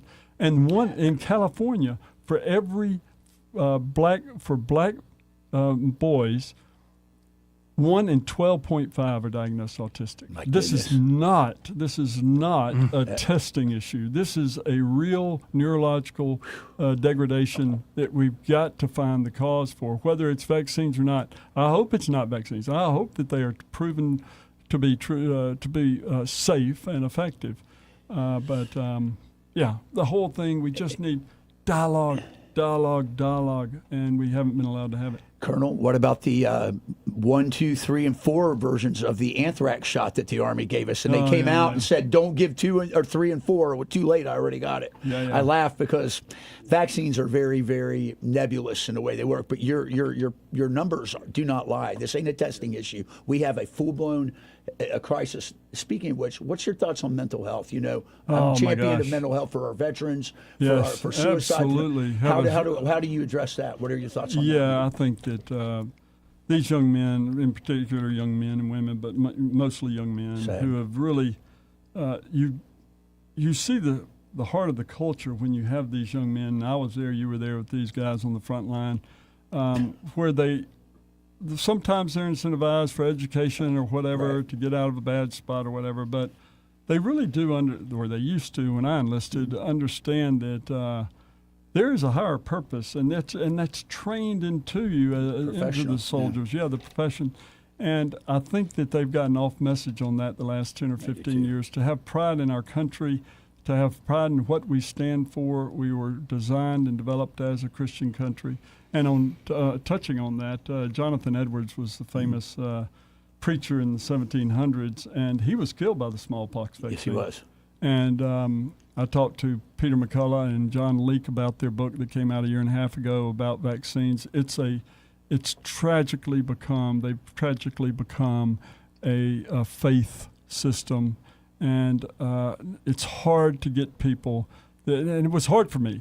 It was hard for anybody who's been trained in the deception to really just step back and say, wait a minute, could I be wrong on this? And that goes really back to the most important message of the day, which was what you started your program with today. It was very powerful. Of course, I love the blacks, whites, Republicans, Democrats. We're commanded to. We might not like everybody, but we are commanded to love them and have their best interest. In doing that is my profession. It's so easy to see that's the problem, what you were getting to, the spiritual deconditioning. And it's so much opportunity ahead for us, and looking forward to be a part of the solution. Yeah, and I've noticed, just to finish on that it's not so much lack of worship that's a problem, because it's worship disordered. Yeah. You will have faith, you'll worship something, and when you put it too much in science or political institutions or particular historical narratives, and all, by the way, perhaps good things in their own sake, in proportion, when they're rightly ordered. But we continue to see, I think, and I think that's driving the most of our problems, most of our distrust and our pathologies across the board. Yeah, amen. I couldn't agree more. Yeah. Now, again, if folks are interested in helping you out, want to volunteer, donate to your campaign, how can they do so? Well, please do. I need it. I'm not one of the 3 career politicians who've been at it for 10 years plus. So StuartTankersley.com. Please donate. Also on the platforms, Dr. Stuart Tankersley, and my phone number, 334-313-7178. And, I think we have a wonderful opportunity. And I think the other candidates I'm running against, if they would take this on, I've encouraged them from the very beginning, please take this issue. It is the issue we've got to be willing to address. And they won't take it on. I was interested a month ago when one of my opponents, whose husband is in the legislature, said on the stump, and this is all she said and didn't offer solutions, but was Alabama has the most corrupt legislature in the country. She said that. I was based my statements on what I saw when I was on the Ethics Commission. But for her to say that, given that her husband is in there, we deserve better. They deserve better. The legislators deserve better. I just can't imagine going home every day after a session and just shaking my head, what am I doing here, when all this, people are hurting and nobody seems to, the big mules just keep riding along. Well, this hour flew by. Always great seeing you, sir. Always great to see y'all. Thank y'all for doing what you do. And we'll be right back, hopefully with Michael Cohen of Cohen's Electronics and Appliances. He may not know whether he's coming or going, but whether you're going to work or coming home, Greg Budell is there. Mornings, 6 till 9, and afternoons, 3 till 6. Only on News Talk 93.1 FM, WACV. At Blue Water Broadcasting, we believe great advertising starts with relationships. That's why so many local business owners trust us, not just for radio, but for digital too. If you're already running digital advertising and you're not seeing results, it may be time to explore your options. Our team takes the time to understand your business, then builds custom campaigns using a multi-channel conversion-focused approach. So whether it's digital display, social media, or you need help increasing your online presence, Blue Water Broadcasting can help. Before your next campaign, let's have a conversation. Visit bluewaterbroadcasting.com. Mayday, Mayday, may I have your attention? I want to announce that Pizza Perfect in May. You can buy a large pizza at the regular price and get a large single topping pizza for only $10. You already know that Pizza Perfect has the best pizza buffet in town, including spaghetti, breadsticks, salad, dessert, and drink for only $13 at lunch and dinner on Tuesday, Friday, and Saturday all day. In May, buy any large pizza at the regular price and get a large single topping pizza for $10. Pizza Perfect, Coliseum Boulevard in Eastbrook. Available for pickup and delivery. Hi, this is Carl Schmidt, naturopath and owner of the Herb Shop. Listen every Saturday to Winning Wellness and learn from experts in different fields of science and technology how nutritional supplements can help you. Listen to Winning Wellness every Saturday at 10 a.m. This hour of news and views is brought to you by our good friends at Alabama Home Mortgage. Alabama Home Mortgage, 567-4223. Visit them on the web at myalabamahomemortgage.com. NMLS number 1586368, an equal housing lender. News and talk without the static. The River Region's most trusted voice. News Talk 93.1 FM WACV.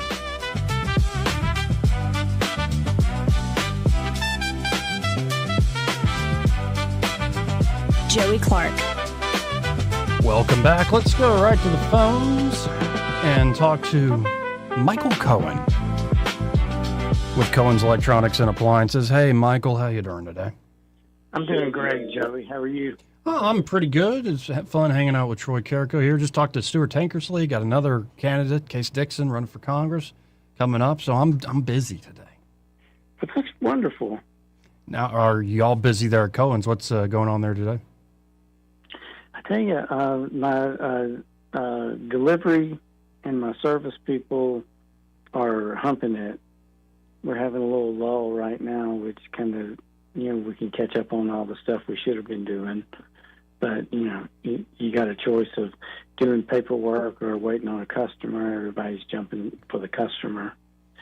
So it's all good here. Michael Jackson's out there running down problems. I think he had a new home theater receiver to install today.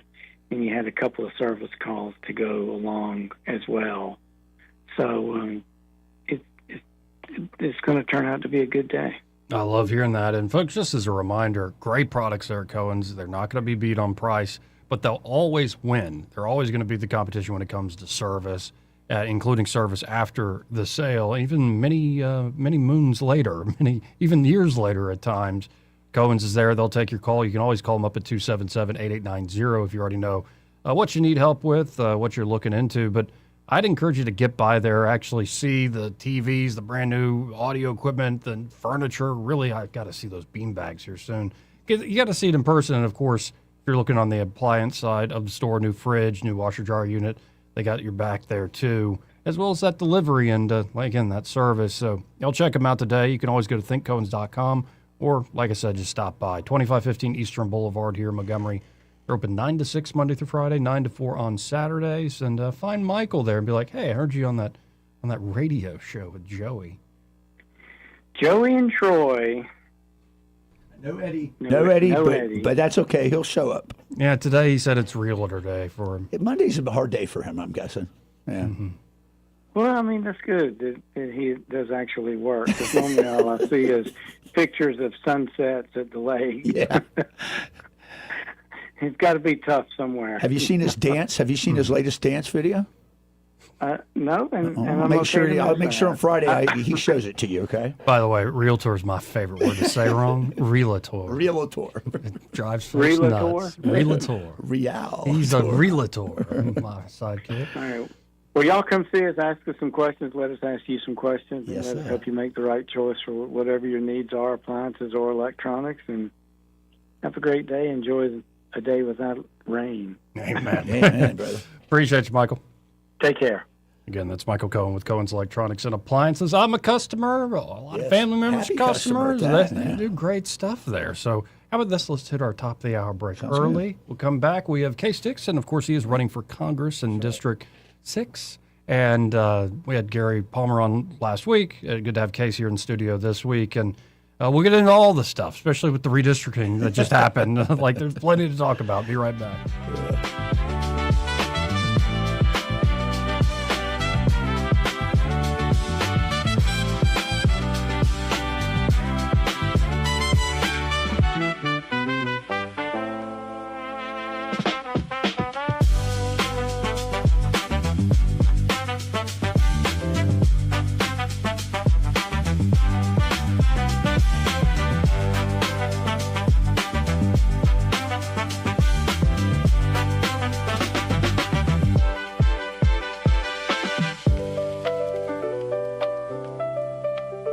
Joey Clark.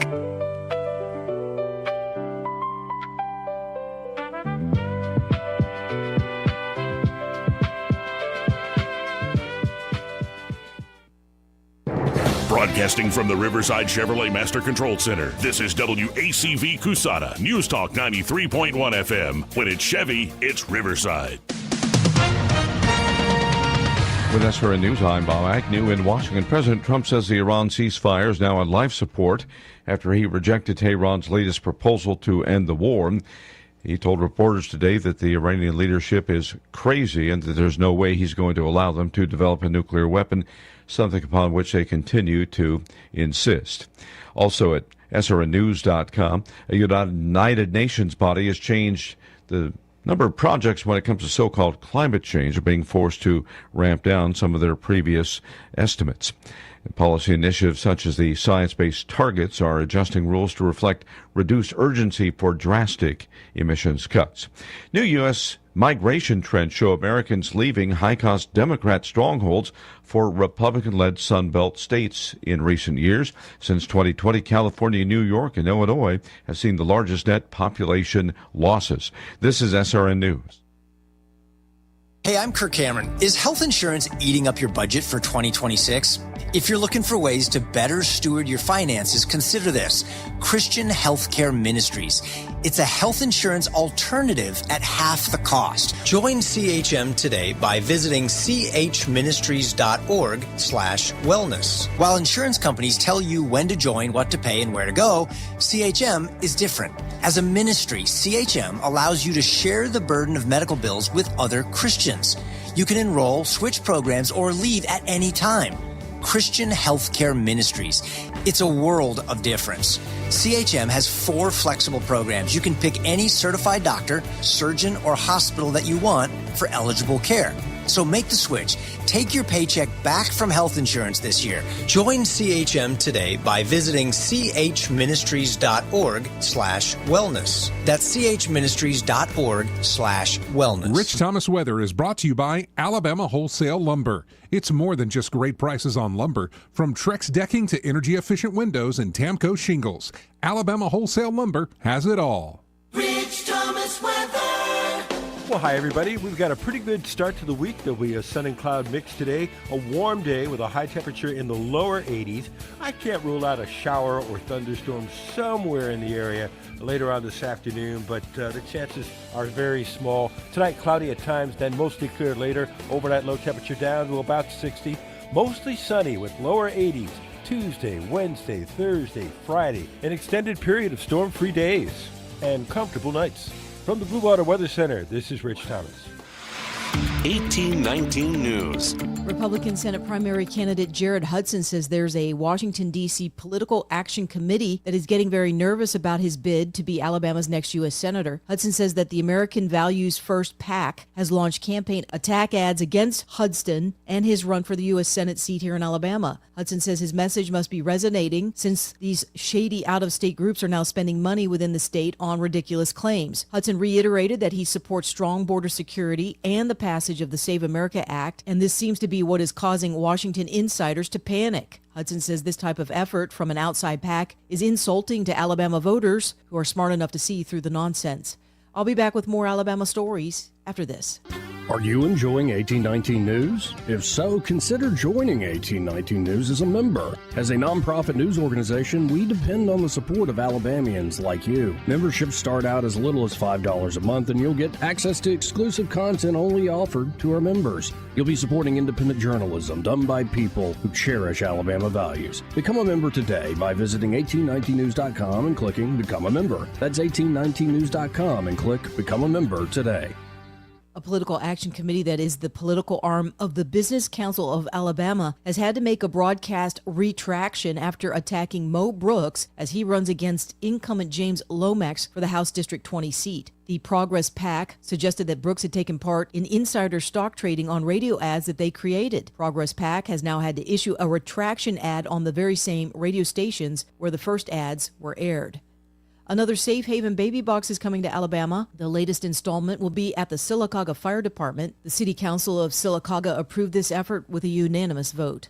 I'm Andrea Tice. For more news affecting Alabamians, go to 1819news.com. And while you're there, subscribe to the daily newsletter. This hour of News and Views is brought to you by our good friends at Cole Plumbing, 279-8919. Cole Plumbing is number one in the number two business. You don't have to dig a hole. They have proprietary pipelining technology. Ask them about their tankless water heaters. Remember, when you have trouble with your bowl, call on Cole. What's your biggest investment? More than likely, it's your home. So treat it that way when you hire a painting contractor. With PBS Painting, there are no gimmicks, no $99 specials. Just quality painting and someone who treats your home with the same respect that you do. At PBS Painting, we have been painting for years and look forward to many more years to come. With PBS Painting, the job gets prepped properly, whether it's cleaning, scraping, or priming. We always use quality products, which is a must for a quality paint job. So if you're looking for a painter that doesn't need upfront money and is on the job at all times, then please give me a call. Scott Bowers and PBS Painting, 294-5122. That's PBS Painting, 294-5122. Look at some of our work on Facebook at PBS Painting Montgomery. An official message from Medicare. I turned 65 this year. I knew it was time to figure out Medicare, and I had questions, like when to enroll and how to enroll. So I went straight to the official source, Medicare.gov, to get the facts about Medicare. I found answers to all my questions, and I'm ready to get started. And so can you. Just go to Medicare.gov to get the real facts about Medicare. Paid for by the U.S. Department of Health and Human Services. The views and opinions of the following program are solely those of the host and other contributors. These do not necessarily represent those of Liberty Acquisitions 825, Blue Water Broadcasting, its management, staff, or any advertisers.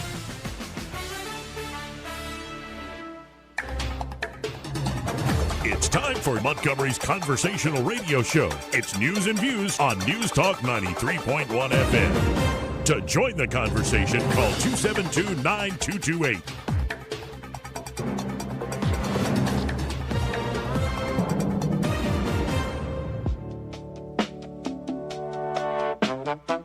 Joey Clark. Welcome back. I'm your host, Joey Clark. Oh, the war's still going on. How about that, Troy? Yeah, man, it's nothing new under the sun. Iran won't have a nuclear weapon. Trump keeps. I thought it was a 60-day limit on that. Case Dixon in the studio with us. He's running for Congress. I thought so, too. But, yeah, it drags on. So it does. There's a difference between the boardroom and the battlefield. But Case, how you doing, man? I'm doing good. I appreciate you having me back on, man. And of course, you're running for Congress in District 6. That is right. Going up against Gary Palmer in that race. And first, I want to start with the redistricting and all the action that happened since the Calais case. Are you for it? What's your ideas generally on should we go 7-0? Like, and then we'll get into how it affects District 6 here in a moment. Yeah, so my overarching theme, my thoughts on everything is, I hate to see the mid-decade redistricting, but whenever you look at states where there should be conservative districts and there's not, there has to be a pushback against that. So I think it's obvious that Alabama has to go 7-0. It's just a matter of when we do it. Obviously, it's not going to happen this right now in the immediate future, but hopefully at least by 2027 we can completely redraw the maps and go 7-0 for 2028. Here. I like that as well. And I don't know if I can completely buy what the folks down at the legislature are saying, like in terms of the legal arguments. Yeah. But, we got what we got last week, and it was quite a circus as well with the flooding and all sorts of the craziness going on. But how would, say the court lifts the injunction, how would this affect District 6? So District 6 would actually not be affected too much. We would lose, probably a lot of the listeners here, lose half of Elmore County would then go into District 2, which would then become a conservative Republican district again. But aside from that, the lines of District 6, aside from losing half of Elmore County, would stay identical. Okay, so we'd still be talking to a lot of folks in our audience, just not as many. And number one, how's the campaign going? How's the race going? It's good. It's going, it's getting busy. Stuff starts flying here these last few weeks, so curious to see how it all plays out. Now, not to have you repeat yourself, but I think to remind folks who didn't hear last time you had a cast or something on your hand. And just for folks to get a actual human side of campaigning and getting out there, what happened to your hand? Yeah, so I was out in Hoover, door knocking. Yeah. And I'm walking up. I go from one house, knock, no one's there, leave a card. The next house was also, I'm using an app, and it tells me, who's voting conservative. That way I'm not wasting time. So the next house also is a Republican voter. So I start walking across the yard, and there's a lady sitting outside in her lawn chair, just sunbathing, looking at her phone, doing whatever she's going to do. And I start walking up. She sees me, and I wave, and I say, "Hey, how are you doing?" And she looks at me, and she goes, "I'm good. How are you?" Just kind of welcoming. Didn't say, "Hey, come over here," or whatever, but didn't. Yeah. She seemed receptive to me coming into her yard, I guess is what I'm saying. And so I take about 5 or 6 more steps, and next thing you know, there is this massive, 60, 70-pound, pit bull-looking mutt mix running from the garage, out of the garage towards me as fast as it can, hair raised on the back. It is aggressive. And, sometimes dogs have a look in their eye like, hey, I'm announcing someone's here, or this one's coming for you. Right, I am about to maul you. And this dog had the maul, I'm going to maul you look in its eyes. Lord. And so I break down, and he breaks down, and we kind of sit there for a second. He's pouncing at me a little bit. And after about 2 or 3 seconds, he lunges right for my face. We're probably 3 feet apart. Mouth wide open, coming right at my face. And as hard as I could, I gave that dog a right hook in the side of the head. Good. And when I did that, apparently I crushed my right ring finger knuckle. Oh. So I was in a cast for about 3 or 4 weeks. Luckily, I didn't have to have surgery. Yeah. They thought that was going to be on the table for a little bit, but just the cast. That story alone needs to win you some votes. I hope you got her vote. I hope you got her vote, Man, her family's vote. I feel like I deserve it after that. I'm going to be honest. She's going to vote for you. That's crazy. You didn't sue her. Yeah, what would the optics look like on that? Right. No, and I had a close call once door knocking where it was a Doberman and a German Shepherd sprinting at me, and it was an invisible fence. Luckily, I got outside the perimeter, but it's you got to watch it with certain yards. Well, luckily, she also had an invisible fence, which, I was already in the middle of the yard by the time I realized the dog was there, but a heads up would have been nice. Yeah. Come on. That's crazy. You just never know. But as you're going around District 6 and talking to voters and going to a lot of these meetups and stuff, what are the main issues that are cropping up for you? I think obviously the number one thing is affordability and the cost of living. Right now with gas, we're over $4 a gallon now, and the grocery store, you name it, it's all up in price. And so that's really the running theme of my campaign is making District 6 conservative again. And so I brought some things here I want to go through. It's actually a little list. Sure. Your listeners, I'm sure, might be aware that different organizations put out scorecards and rate legislators. So I wanted to go through a list. For those of you that don't know, in District 6, your current representative is Congressman Palmer, which is who I'm challenging in the primary here. So I'm going to go through a few organizations. Turning Point Action. They have Congressman Palmer currently rated for this session at a 72.83. And so that's a C-, and they have him listed as losing patriotism, meaning he is trending downward over the years. He used to be higher. He's going down. Next, we have the Freedom Index, which is the John Birch Society. They have him currently rated at a 73. And then the third one here, the Republican Liberty Caucus, they have him rated at a 44 for 2025 with an average of 63. So where are they getting these? This isn't just opinion. Yeah. They are basing this off of specific votes. And then they have it's not opinion based. It is a certain criteria. You know, you vote for this +1, you vote against this -1, so on and so forth. And that's where we're at. And I think in a state like Alabama, just talking about the map, going 7-0 here, I mean, we're a conservative state in a conservative district in District 6. I mean, at the very least, don't you think our congressman should be in the 80s? I mean, why not an A? I mean, honestly. Yeah, in the 90s. What did the president get to vote? 80 plus here. So Right. you should be on par with him. Right. Yeah. I agree wholeheartedly. Now, did you dig into kind of what was he slipping on? Yeah, so there's several things. I mean, number one is going to be spending, bringing it back to affordability. I mean, under Biden, he would get up on the House floor and rail against bloated spending bills and raising the national debt and the debt ceiling. But then we saw this past summer, he's voted for the largest debt ceiling increase in history, $5 trillion. And I mean, whenever we do that, the government's just going to print more money, and that's just one of those things where you're going to get dinged on that because that's what's driving up prices, and it's certainly not conservative. Yeah, it's frustrating because for all the excitement of Doge at the very beginning, they have put Doge on a leash. And now, don't get me wrong, I think federal employment's the lowest it's ever been since the 60s, like 1966 or something like that. So there has been some great work done by things like Doge, but the Congress in particular was clearly pushing back and wanting to put Doge on the leash. And especially when you have somebody from Ruby Red, Alabama, like it sounds to me like Congressman Palmer plays the game, and I think he could make a case for himself. I'm not going to make it for him.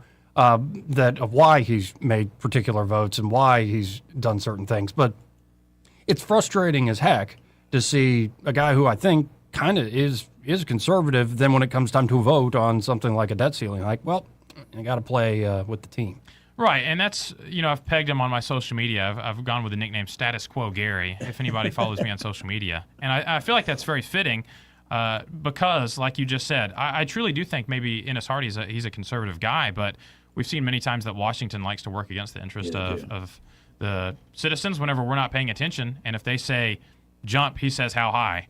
Another example here is that vote in 2021 after Biden had that awful withdrawal from Afghanistan. There was a vote that Speaker Johnson, he was the speaker at that time, put up to increase the number of Afghan migrants, so increased visas for Afghan migrants while also relaxing the vetting process associated with that. I mean, we know the dangers of having unvetted people coming into this country, and that's really what this vote was bringing more people with less strict requirements, and he voted yes. And that kind of slipped under the radar, but it was leadership pushing this, which I think we can all agree at this time we need lower immigration levels across the board, legal, illegal, stronger vetting processes, and we need people here that are actually going to contribute socially, economically, culturally. But that's another vote that just kind of leadership said do it, and he said okay. But I mean, like, to play devil's advocate here, though, it's not that tough of a question. How are you going to get anything done? It's not like you got any mavericks up there in the Congress. Like, if you don't play ball with leadership, how do you accomplish things over there? I think you have to truly win in the court of public opinion and be accessible to your constituents. And we saw that with the Epstein Files Transparency Act earlier last year, or late last year. I mean, Speaker Johnson and the Senate and the President all didn't want this vote to come to fruition, but we saw some different processes put in place with the discharge petition, and the public wanted it, and so they eventually had to cow to the public and say, okay, we're bringing this to the floor. Now, what do you make of, and we got the passing comment, and with high gas prices, I can guess this, but with the current war with Iran, I guess it's not like we're dropping thousands of bombs right now, but the blockade continues, the sort of battle over the Strait of Hormuz, a very long, slow battle. What do you make of this moment right now? We seriously have to come to the negotiating table. I mean, they have to come to the negotiating table, but I think there's so many issues facing Americans right here at home that, I mean, our interests could be better diverted other places.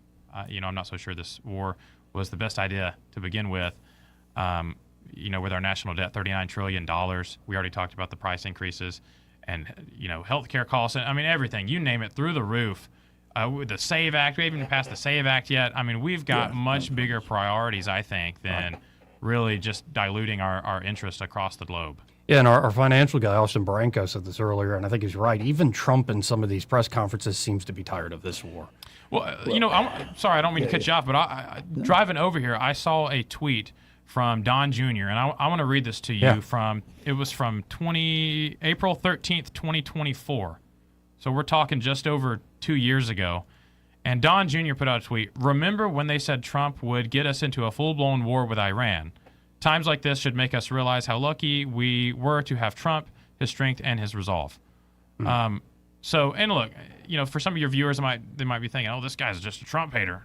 No, I'm not, but I'm trying to call balls and strikes. I voted for President Trump. I think he's done a great job on the border. I think he's done a great job of getting DEI out of Washington and out of this country, and really just overall the vibes of the country is like, hey, I'm proud to be an American again. And I attribute that a lot to President Trump. As someone who served a lot of time in the Middle East, both as a intelligence officer for Defense Intelligence Agency and as an Army officer in infantry, I've broken a lot of bread with both Persians and Arabs, but they share a common lineage in Islam, and the Taqiyya concept. You cannot negotiate Western style with those folks. They will not honor it. He doesn't get that yet. He's hard-headed, and I'm a big fan of his. He squandered an opportunity. We should have finished the job weeks ago, and instead now we're left with a mess. And it's going to be costly to get out of that mess, I'm telling you. Yeah, and speaking of the midterms, talking about costly. You ain't kidding, brother. Right, and I don't know, being in the middle of this conflict as the president's about to go over to China. It's a huge trip with bringing like 15 top flight CEOs with him, including Elon Musk. And it just seems like this is an open wound that wasn't quite necessary, though. We'll see. It's one of those where I'm a spectator. I don't know. I don't have inside information. I'm not looking exactly at what the negotiations are. I'm not in the room. But I think a lot of the folks who are saying, hey, this is not going to be quick, are, as the clock ticks, the more correct they become by the day. And I want to say this, too, to bring it back to Congress and really my race, I think that's the important thing is we don't need a bunch of yes men in Congress. We don't need people that are Trump derangement syndrome is one thing, right? If you're constantly opposing someone just because of who they are and what they're proposing, obviously that's bad, and those people shouldn't be there, in my opinion. But we don't need yes men either. We need true conservative voices that are willing to call balls and strikes, and whenever it's something good, say, hey, this is something good. When it's not, you don't publicly blast somebody, but you go to the president, or you might put out a statement, say, hey, I think this is the wrong direction. I still stand with a lot of these other things, but I think we should push for X, Y, and Z. And that's the problem I have with Congressman Palmer and my opponent is he's a yes man, and he's not willing to stand up on conviction whenever it's time. And the president's human.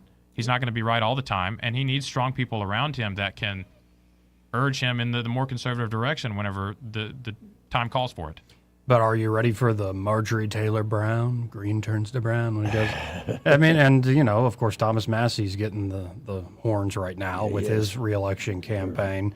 But then, I don't know. You've seen it to where I think my read on Trump is he actually respects somebody who can stand up to him. He might say a nasty thing in the moment, then later you're buddies again. Right. Well, I've seen concerning Massey specifically, and I don't know if he still believes this, but he said this at one time, Massey did.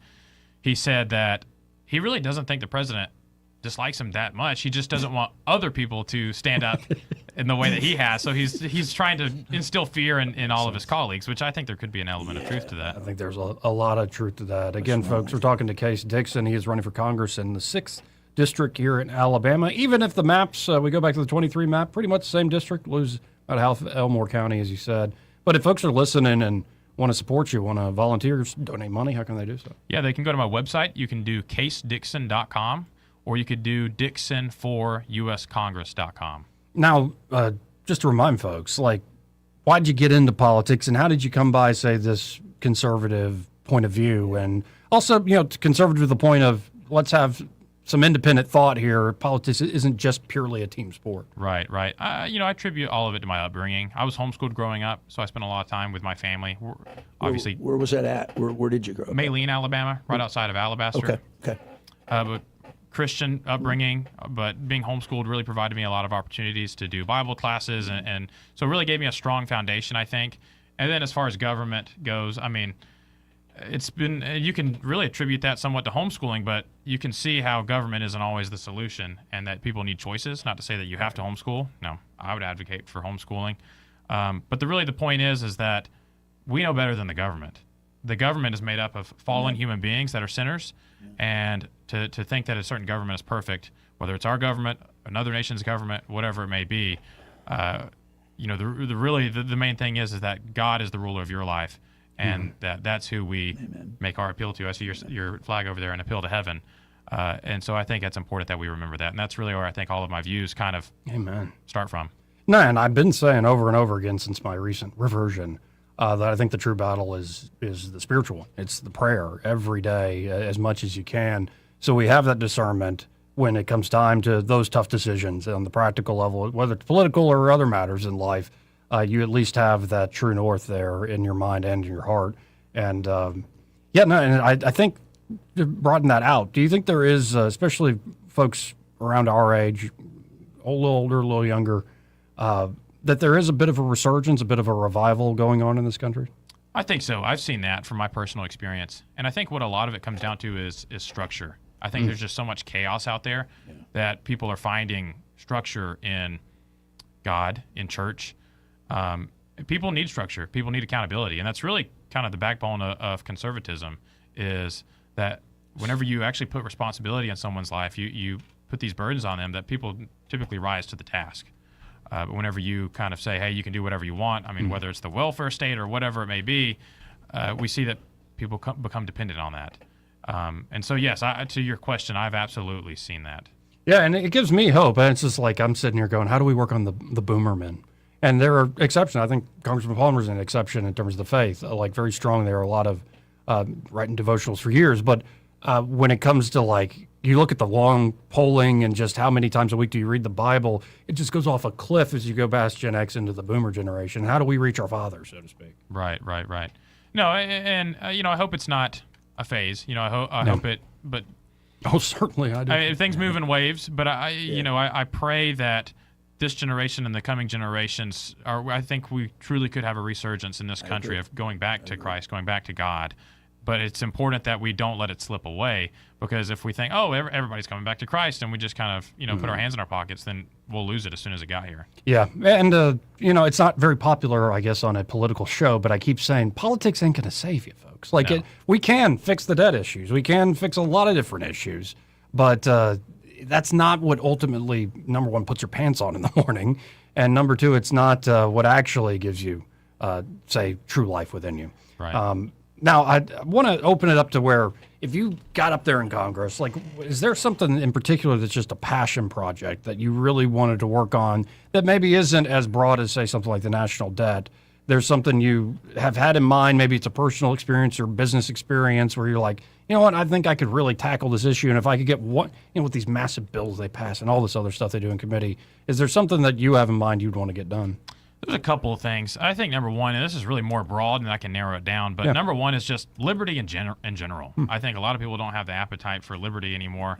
And even conservatives, I think, can many times get swept up with, how can we be safe in this certain situation? I mean, take, for example, the FISA vote. Yeah. I mean, Congressman Palmer, again, voted for that. I mean, that was used against President Trump to spy against him, and yet Congressman Palmer is going to vote for something that's going to allow the government to spy on us without even obtaining a warrant. That isn't even that hard to get. I mean, that's extremely concerning to me. Should be. We need conservatives that push back against that. But more specifically, I think with my background, for your listeners that don't know, I work as a physical therapist assistant full-time doing home health. So I think I've got some ideas on how we can bring healthcare costs down for folks in a way that's truly conservative, that really reduces the tax burden, and that is pretty effective. Yeah, and I've seen it firsthand with my grandfather, living with him. Like, there are a lot of great people in healthcare, don't get me wrong, and great services out there. But when I do look at the cost, and him being a retired lieutenant colonel and pretty good benefits in that regard, I think of other folks that maybe don't have that situation. Like, where do you even begin in order to meet your needs? And that seems to be talking about the God thing, like the fact that we're leaving, say, some of the elderly by the wayside in those moments, those final years of life. It just, I don't know, kind of haunts me a little bit. Yeah, absolutely. And I see it every single day with work. And so it weighs on me. And so I think that's something that, and that's my problem too with term limits. Congressman Palmer infamously promised, hey, I'm going to serve 10 years in Congress and go home. Well, that was 12 years ago, and now we're going for 14 years. Mm-hmm. When you have more turnover in Congress, I think you get these differing perspectives, whether it's a healthcare worker or someone that's a military background or whatever it may be. I think that's important to have because everybody's going to have a different perspective in life and be able to apply it to Congress there. The problem is their investment portfolios are so good they can't afford to leave. Yeah, absolutely. Absolutely. 100%. I'm just saying. Go check. You go in worth, $100,000 to come out $100 million. That's what I'm saying. You don't want to leave that gravy train. Yeah, and it's a bipartisan affair. It sure is. Everybody's got the same investors. Yeah, and I think the liberty issue gets, I like that you led with that in the more general sense. Because whether it's FISA or it's just basic fairness, like why is it that you essentially have this ruling class of folks that stay up there long enough and they seem to get rich off just their access to that status and position, as opposed to the guy who's getting crushed by inflation, crushed by high gas prices, and not just generalized inflation. Look at the housing market, look at healthcare. There's something very off, and it's, I think, great to think about liberty and those individual liberty issues like our Fourth Amendment rights, but then also just the basic fairness of our justice of our society. It seems quite askew at the moment. Right. Well, I agree wholeheartedly. Well, pretty much out of time here. Again, if folks want to donate to help you out, how can they do so? Yeah, they can visit my website, dixonforuscongress.com. As we close, I know you said the segment's closing out. I just want to kind of make my final case here. May 19th, number one, get out to vote to the polls on May 19th. But secondly, look, the reason why I'm running is I've got 2 young kids. I'm a young guy myself. I'm worried about their future. Like I said, we've already got $39 trillion in national debt. I'm worried about how my daughters are going to be able to start a family, buy a home, get married. And so I have incentive to work on the things that I'm pushing for. And the tagline on my card is, my opponent ignores the affordability crisis. I won't. And I fully believe that's true. So that's my appeal that I would make to the voters out here in District 6. Well, always great seeing you, man. Cool. I appreciate you having me on. Yeah, Seriously. Nice to meet you. We'll be right back after this. Want to carry News Talk in your pocket? Download the News Talk 93.1 app from the App Store. Available on iPhone and Android. Never miss a moment. Download now. This is your roving reporter, and today I'm talking with a political activist. That's right, man. And could you please explain to us your red cap with the letters MMRGA? Yeah, man, this is my MARGA hat. MARGA? Yeah, man, that stands for Make My Retirement Great Again. I see. And to do that, what you need to do is call David Ernest, the asset preservationist. That's right, man. You can call David at 833-596-7233. That's 833-596-SAFE. And I understand that's a toll-free number. Yeah, man. Get David Ernest on the case, and your retirement will be great again. And you make these hats? I do. Here's a whole pile left from the last administration. And they say CPWABD. Yeah, man. Corn Pop was a bad dude. And as you said, there's a whole pile here. Well, there wasn't much demand. I can dig it. I'm back to doing what I love and more, thanks to the Good Feet store.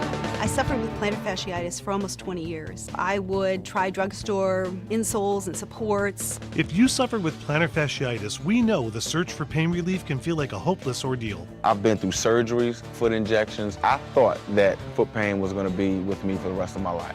At the Good Feet store, we hear stories every day of all kinds of cheap inserts, expensive shoes, and other failed remedies people have tried that just didn't work. I was trying all different things. Not a single one worked. And then I was driving past the Good Feet store, and I thought, why not? Give it a try. They wanted to make sure that they gave me the right arch support for my feet. Then it was like, okay, this is different. These make a difference. I'm so glad I met Good Feet. That changed my life. Don't lose hope. Give the Good Feet store a try. We're located at 7341 East Chase Parkway in the shops at East Chase. Now hiring. For too long, Alabama's statewide news companies have shamed us for our conservative Christian values. Alabama deserves a news company that cherishes our culture, a company that isn't bought and paid for by the powers that be.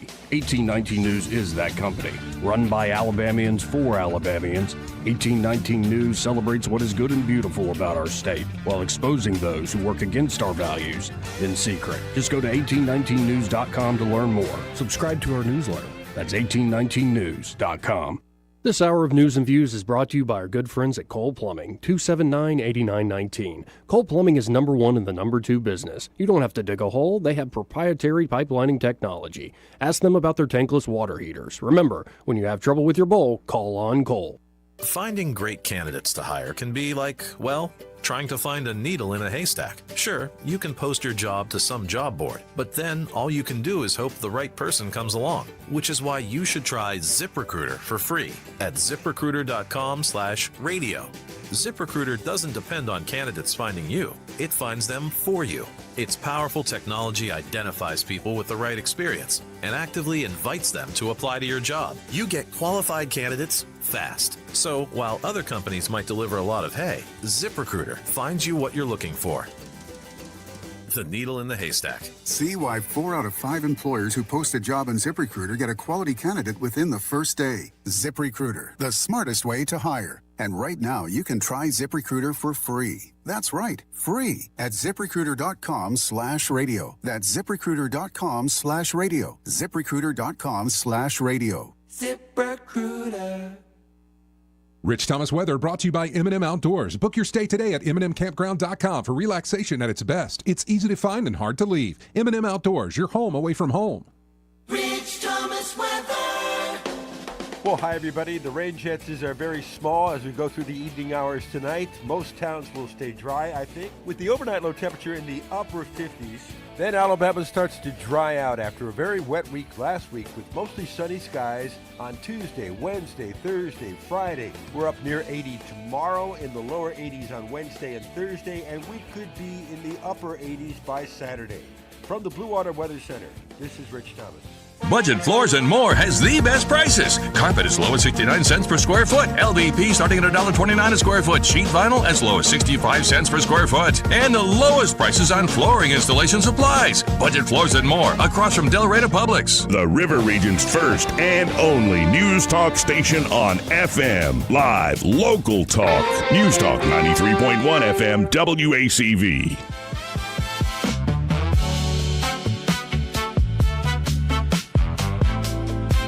Joey Clark. Welcome back. 272-9228. That's 334-272-9228. Well, I'm looking at a headline here at 1819 News, Troy. What is it? And it's from I Still Love Her. She may not like me, especially after what I wrote coming out tomorrow. But plantation politics. Gavan attacks Alabama conservative redistricting effort, decries Anglo-Saxon, quote-unquote, disenfranchisement of blacks. I told you when I came in that there's several of my Marine Sergeant Major friends, particularly Sergeant Major Battaglia, if you're listening, very, very, very, very, very, very upset with what she wrote. So, well, this was on Dale Jackson's show. And so this is a transcript of what she said on Dale's show this morning. Quote, had the Anglo-Saxon Americans been doing right in the beginning, we probably never would have gotten here. But because they tried to disenfranchise us, because they tried to zero black people out, they kept us enslaved for 200 and something years. And even at the year in 1863, when Lincoln freed us, they still kept us enslaved for another almost 2.5 or 3 years. That's why we celebrate Juneteenth in just a few weeks. So with that being said, I don't trust my colleagues on the opposite side of the aisle to do anything for me. My people didn't ask to come here. We were brought here through the shores of Africa, through the North Atlantic slave trade, take you to Jamestown, Virginia. The lawmaker claimed black Alabamians should have their own congressional districts because of the demographics, population size in the state.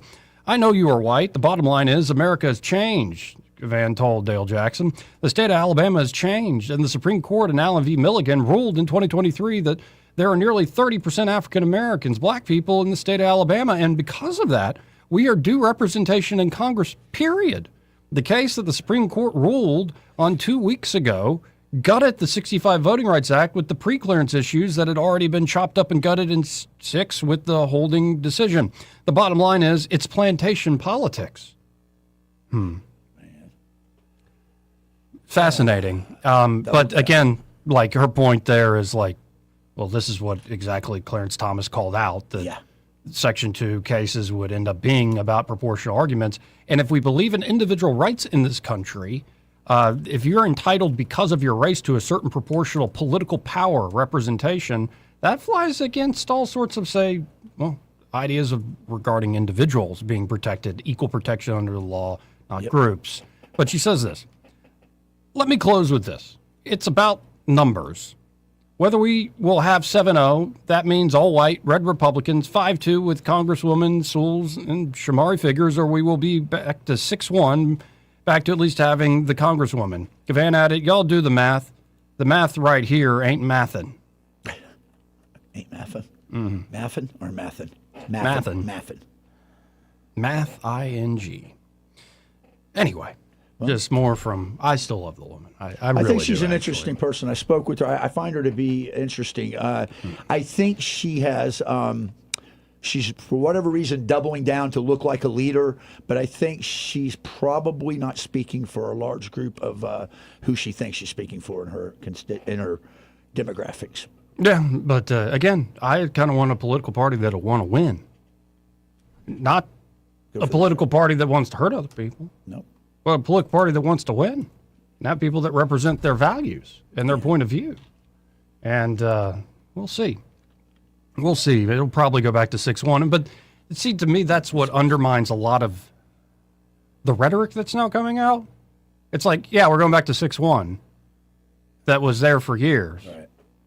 And we're acting like we're now saying plantation politics, Anglo-Saxon, we get a whole history lesson on. This is what the liberals do. This is what the liberals do. And it's like, okay, so we're just.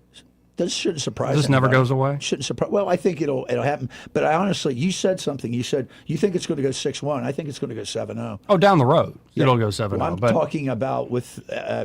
Here's what I'm thinking. I spoke with Morgan Murphy and Jack, and here's what they're being I think, told and interpreting, that Thomas is going to put the hammer down because they didn't go through all these machinations and all these maneuverings to get a 6-1. They're going to get a 7-0. And I think I think it's going to happen, but that's just me. So in this cycle. Yeah, like there's going to be, I'll explain it to you offline. It's pretty complicated, but this is coming down from the White House and from people that are in the know, that there is a plan of extrication for this cycle coming up for 7-0 districts. So, and I'm in support of that. But, maybe if we want to make a deal, like, hey, Massachusetts, let some Republicans actually join Congress from your state. Did you see what Ohio? Well, Virginia, we know what they did. Ohio and there was another big state that Jack and I were talking about yesterday. Ohio and I think it was, I'm wanting to say it was Illinois. They're looking at redistricting too, which could gain another 5 to 20 seats. So there could be a pretty strong majority in the House of Representatives come 2026. Well, and by the way, I missed a certain part of the earlier episode with Trump in the Oval Office. Yeah, what happened? With Senator Brett. Apparently there was a whole moment where he praises her, stresses their relationship in the Oval. It was like a big kumbaya moment. That's great. That's why you let her talk so long. So let's listen into this. Let's see what he has to say. Because it's, it's near and dear to our hearts. Because somebody at Red Wave Press on X said, hilarious. So it's only a 40-second She clip. always remains loyal to me. Yeah, I know. It's like one of his backhanded It's like the Godfather. things. I know I can trust you. Yeah, one day I'll call That's right. on One you. day I'll make that call. Anyway, let's listen. Katie Britt, she's the one that got me into this, I have to tell you. I hope she always remains loyal to me so I can continue to support her. I would hate to go against her. That will never happen, Katie, right? That's right, sir. But to say just a few words, she's really a fantastic woman. She's a great senator.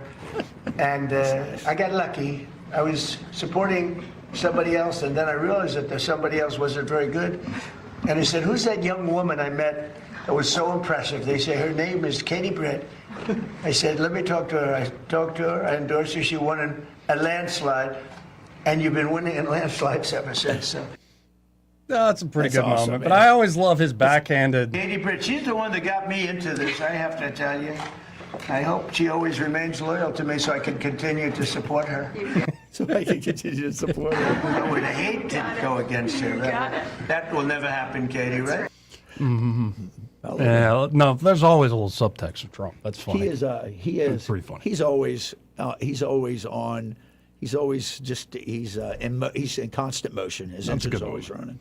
That's a good moment. And I can't even imagine the personal politics of relationships at that high of a level. Come on, man. It's got to be crazy. It is a toxicity. DC possesses a toxicity that cannot be quantified or qualified. What I mean is, I've never seen a city that's so packed from 8 to 4, and then come 5 o'clock, it levels out. There's nobody there. It's a weird place, and the culture of being a politico, of being a government employee, of being a politician, it's a subculture. It really is a subculture. It's the best way to describe it. 334-272-9228. That's 272-9228. Let's see who this is on line 1. You're on there. Who's this? This would normally be Crawdad, but right now I'm going by the name Pest. Pest. Yes, Pest. I am the Pest. So I wanted to know, you guys, could you, I'm going to listen, but I ask a question. There have been a lot of people who are Americans that are self-made despite anything that got in their way. I want to ask your opinions about Colin Powell, then I'm going to listen because he worked very hard to get where he went. Mm-hmm. And I think at some point, though, that he might have had a little gas concerning politics. So I'm going to listen because I want to hear about this. You guys, thank you very much. I have a personal story about him and his son. So it passed to Crawdad. I served with his son in the 3rd Infantry Division, Colin Powell Jr. He was in the 3rd Infantry Spartan Brigade with me when we went across the berm. I got to meet him, his beautiful wife, and him on multiple occasions. I've had dinner with Colin Powell. Not a better American, was there? He was a man. He was truly him and Eric Shinseki. If you remember the Asian general that the Army had about that time frame, 2 outstanding men of character. And I can tell you this: shame on Rumsfeld, shame on Cheney, shame on Bush for sending him out to do dirty work and then just cutting him out under the rug. He was done after that. His wife about to say his that. wife, I know this for a fact, his wife said, "You are done playing these games. We can't trust him." No, if that hadn't happened, in front of the UN, I think he would have been president. I believe he would have been the first black president, no doubt in my mind. Yeah. Yep. But they talk about how they man. screwed him. Not a They greater man screwed you'll him find. over, yeah. No, and you do see, these are so many examples of Americans who are succeeding, regardless of background, and sometimes in spite of background. Sometimes a little difficulty actually adds an edge to you that makes you better. And in fact, it's something I've been thinking about more, not only in my own life, just in general, that I think we should all thank God for the trials that we have. Amen. They make us better when we respond to them in the right way. The worst suffering, even, at least we are sharing in the same suffering heart of our Lord and Savior. And so, we do live in a society that likes to talk about our grievances and our problems and our suffering. And then when you start reading a little American history, which I've just started back up doing as we're getting close to the 250th anniversary, you realize how good we have it. Oh, man, are you kidding me? How soft, you've made this point, how soft we are. Well, even you're not a soft person, I'll put it that way. But I live in relative comfort. Could you imagine compare yourself to, say, guys that are in the Mexican-American War in the 1800s? No, man. Listen, or the Civil War. Listen, there's all these things, but you're right, Joey. we take it for granted that, like clean water, at your faucet today, everybody, you turn it on, you just assume it's clean. But the rest of the world's not that way, man. And Joey, how do you? My question to you is, what do you do to honor that? And I think you've been spot on with all you're right. Thank you, God. It's about grace. It's about you giving respond praise. With gratitude, yeah. And I mean, also, not letting your pride get the better of you, essentially. Yeah. Like where it becomes. It was a meditation I was reading. I think it's St. John of the Cross, St. John of Avila, where he talks about the person that is still connected to like worldly things. Yep. And then here's a simple example. He goes through a whole litany of different things people are attached to. But just talking about like wealth, he said there are people who are very poor, don't have anything, but they're sort of greedy in spirit. They think the wealth will be what actually makes them succeed. And then there are people that possess a great deal. He mentions King David, who actually understand if I could lose everything tomorrow and still be perfectly have everything, that those who have God lack nothing. Right. And there's a lot of that plays out. Sometimes you see a person that got successful because they are cutthroat and they've done some nasty things. And sometimes you see, though, a person, the reason they've succeeded in life is because they understand they possess something more valuable than anything they could grab in this life. This is true. And those people are the ones that are truly stellar. Like, and, I don't know what Elon Musk, for instance, believes, but you look at, like, why does he have so much money? Is because, well, look at how he uses the money in many ways. Now, is he spending on some stupid stuff? I'm sure. But generally, the folks that are rewarded are the ones that are always putting it back into innovation, putting it back into charitable work, putting it back in. And a lot of folks, I think, are broke because they have the wrong mentality about what, say, money and wealth is. And it's just a matter of not just beyond money and wealth, but any sort of worldly possession and material need. When you have that detachment, like you could lose everything and still be all right. And heck, God might test you if you keep talking about it enough. I'm saying that, very advisedly. But those are the folks that end up doing all right in this world. Well, you're warned in the good book that don't live in this world and of this world, right? Be separate from this world. Your kingdom comes, and it's hard when you're a man of clay, a cup built to spill, as I say. We all fall to our own weaknesses, but it's good to. That's why it's good for brothers and sisters to share with each other, to build and to strengthen, and that's one of the things I enjoy about coming in here on Monday and Fridays. Well, we got to hit a break. We'll be right back after this. He may not know whether he's coming or going, but whether you're going to work or coming home, Greg Budell is there. Mornings, 6 till 9, and afternoons, 3 till 6. Only on News Talk 93.1 FM, WACV. Hi, I'm Carl Schmidt, naturopath and owner of the Herb Shop Wellness Center at 8161 Vaughan Road. With over 30 years experience in natural wellness, I've seen countless health fads come and go. A few years ago, we added a patented technology that actually activates your stem cells. It reverses the aging process at the cellular level. However, you do need proper hydration and targeted nutrition. At the Herb Shop, our advanced scanning and testing technology allows us to accurately assess your nutritional needs and get a customized plan for you. Come in today and see what the Herb Shop can do for you. Hey Biscuits fans, the 2026 season at Davos Park is packed with fun all summer long. Don't miss exciting giveaways, theme nights, and spectacular Max fireworks shows throughout the year. Enjoy weekly favorites like tacos and tallboys on Tuesdays, 334 nights on Wednesdays, Thirsty Thursdays, and family-friendly Sundays with Lark in the Park and Low Crumbs giveaways. Plus, special events, community nights, and more make every game unique. For tickets and more information, visit biscuitsbaseball.com or call the box office at 323-BALL. Hey, this is Lyle from Margaret's Exquisite Jewelry, and I do my radio advertising on Blue Water. I'll tell you what, I use most of the stations, and I've been using it for so long. It's hard to tell with the money you spend on advertising if it does any good. When they come in and say, I heard you on the radio, I know it's Blue Water, and I love Blue Water. Did you know that radio is the #1 reach platform in all of media? It's true. Call us to find out how to put radio's #1 reach to work for your business. Blue Water Broadcasting. Local folks helping local business. This hour of News and Views is brought to you by our good friends at Cole Plumbing, 279-8919. Cole Plumbing is #1 in the #2 business. You don't have to dig a hole. They have proprietary pipelining technology. Ask them about their tankless water heaters. Remember, when you have trouble with your bowl, call on Cole. Live, local talk. The River Region's most trusted voice for news and opinion. News Talk 93.1 FM WACV.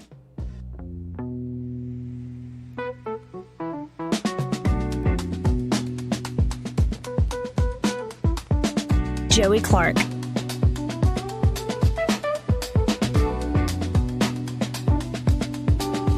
Welcome back. Let's go right to the phones. Closing segment here of the program. And we have guests. The show flies by, Troy. Man, it's really went fast today. But I thought Case was great. I thought Dr. Tankersley was it's always great. good, yeah. And, well, let's go to Ray Bowles with Pryville Carpet. Hey, Ray, how you doing? I am good, and good news. I was able to hug Jane on Sunday morning instead of just waving at her. Beautiful. That's good. Did you have a good birthday? She had a great birthday. Now, Mark did text me yesterday and said they're going out of town at some point, but I'm not sure whether. I bet they go to Georgia to see her sister. And, Yeah. when do y'all have Mark back in the studio again? I was about to say next Wednesday, I think. Next Wednesday. One of these days I need to stop in while he's there. Yes. And just really harass him. Spend the while whole he's hour with there. us. It'd be fun. Yeah. I think I could pull up a chair right beside him, and he can show me his videos the whole time. Yeah, no, I think honestly, I think he'd get a kick out of that, man.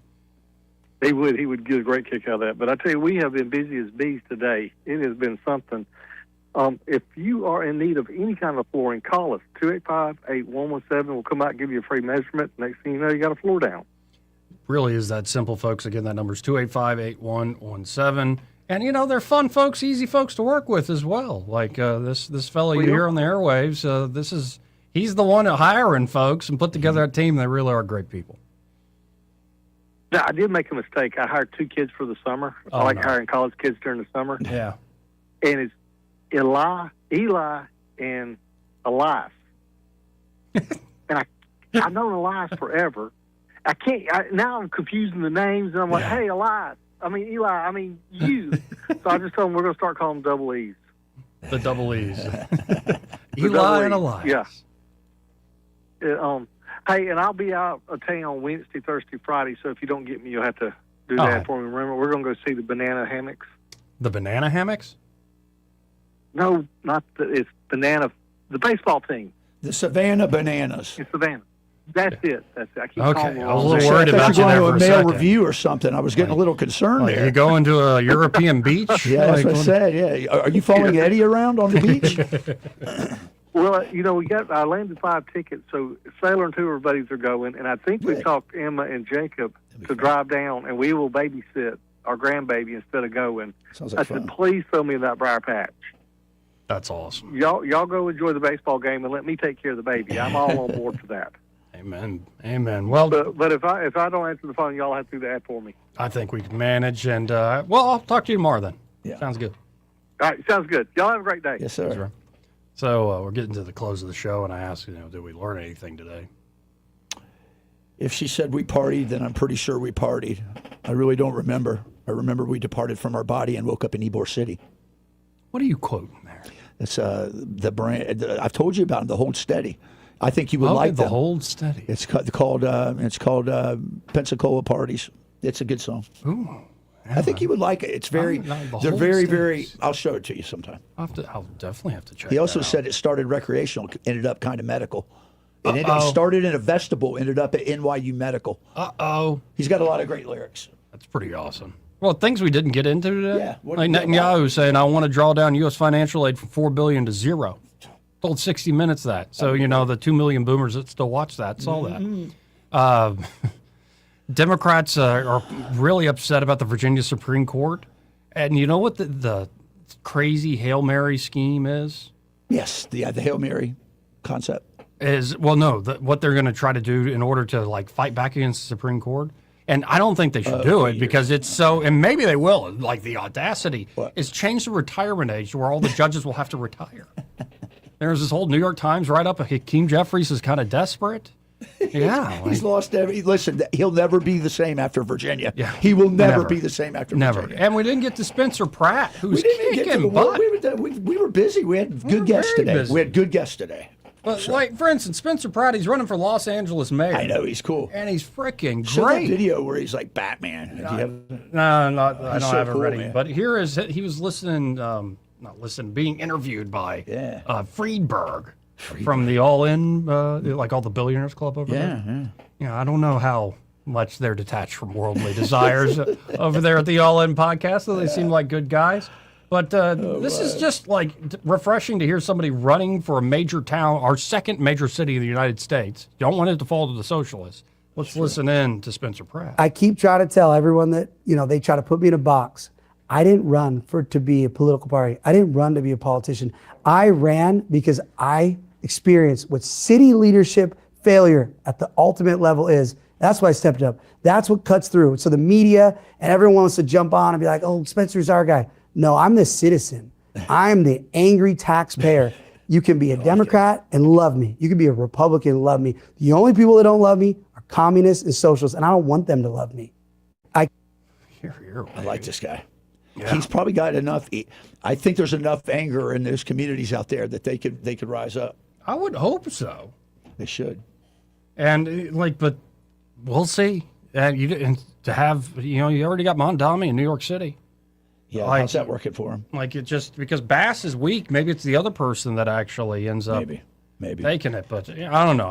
I admit I've never been to Los Angeles, and as much as I'd like to visit anywhere, and I'm sure there's beautiful spots. I've lived there for a year with Uncle. You told me it's crazy. Devils everywhere out there. There's devils everywhere, and it's very expensive. So let's go to line one. You're on there. Who's this? Hey, Soldier Boy, real quick. All right.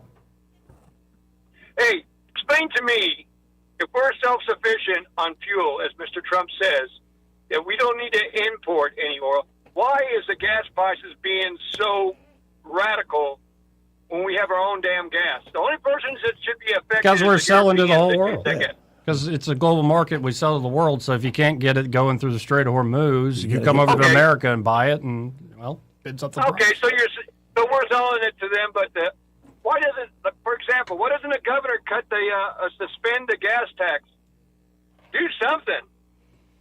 Well, we got roads to build, sugar. I'm with you. It goes so deep, Soldier Boy. It goes to the oil companies that are getting all-time record profits right now, but they're not going to yield. This is opportunity, man. It's Aramco, Saudi Arabia is making 25%. Don't we have laws for gouging? I thought we had a state law with that and a federal law about gouging, taking advantage of raising the price of gas. It's like somebody selling generators just before a hurricane hits and then trying to sell them for double the price. It's the same thing. It's the same reason why microreactors and nuclear reactors will be opposed emphatically by the oil industry. They do not want to give out Tesla-like free electricity. Well, and I know that's the there's problem. one thing, too. They want to go against fusion. They're trying to cut fusion power left and right, the technology. Nobody wants that. And Soldier Boy, we're out of time. Good call. We're out of run. time. Yep. Appreciate you. Later. Bye. Talk to you tomorrow.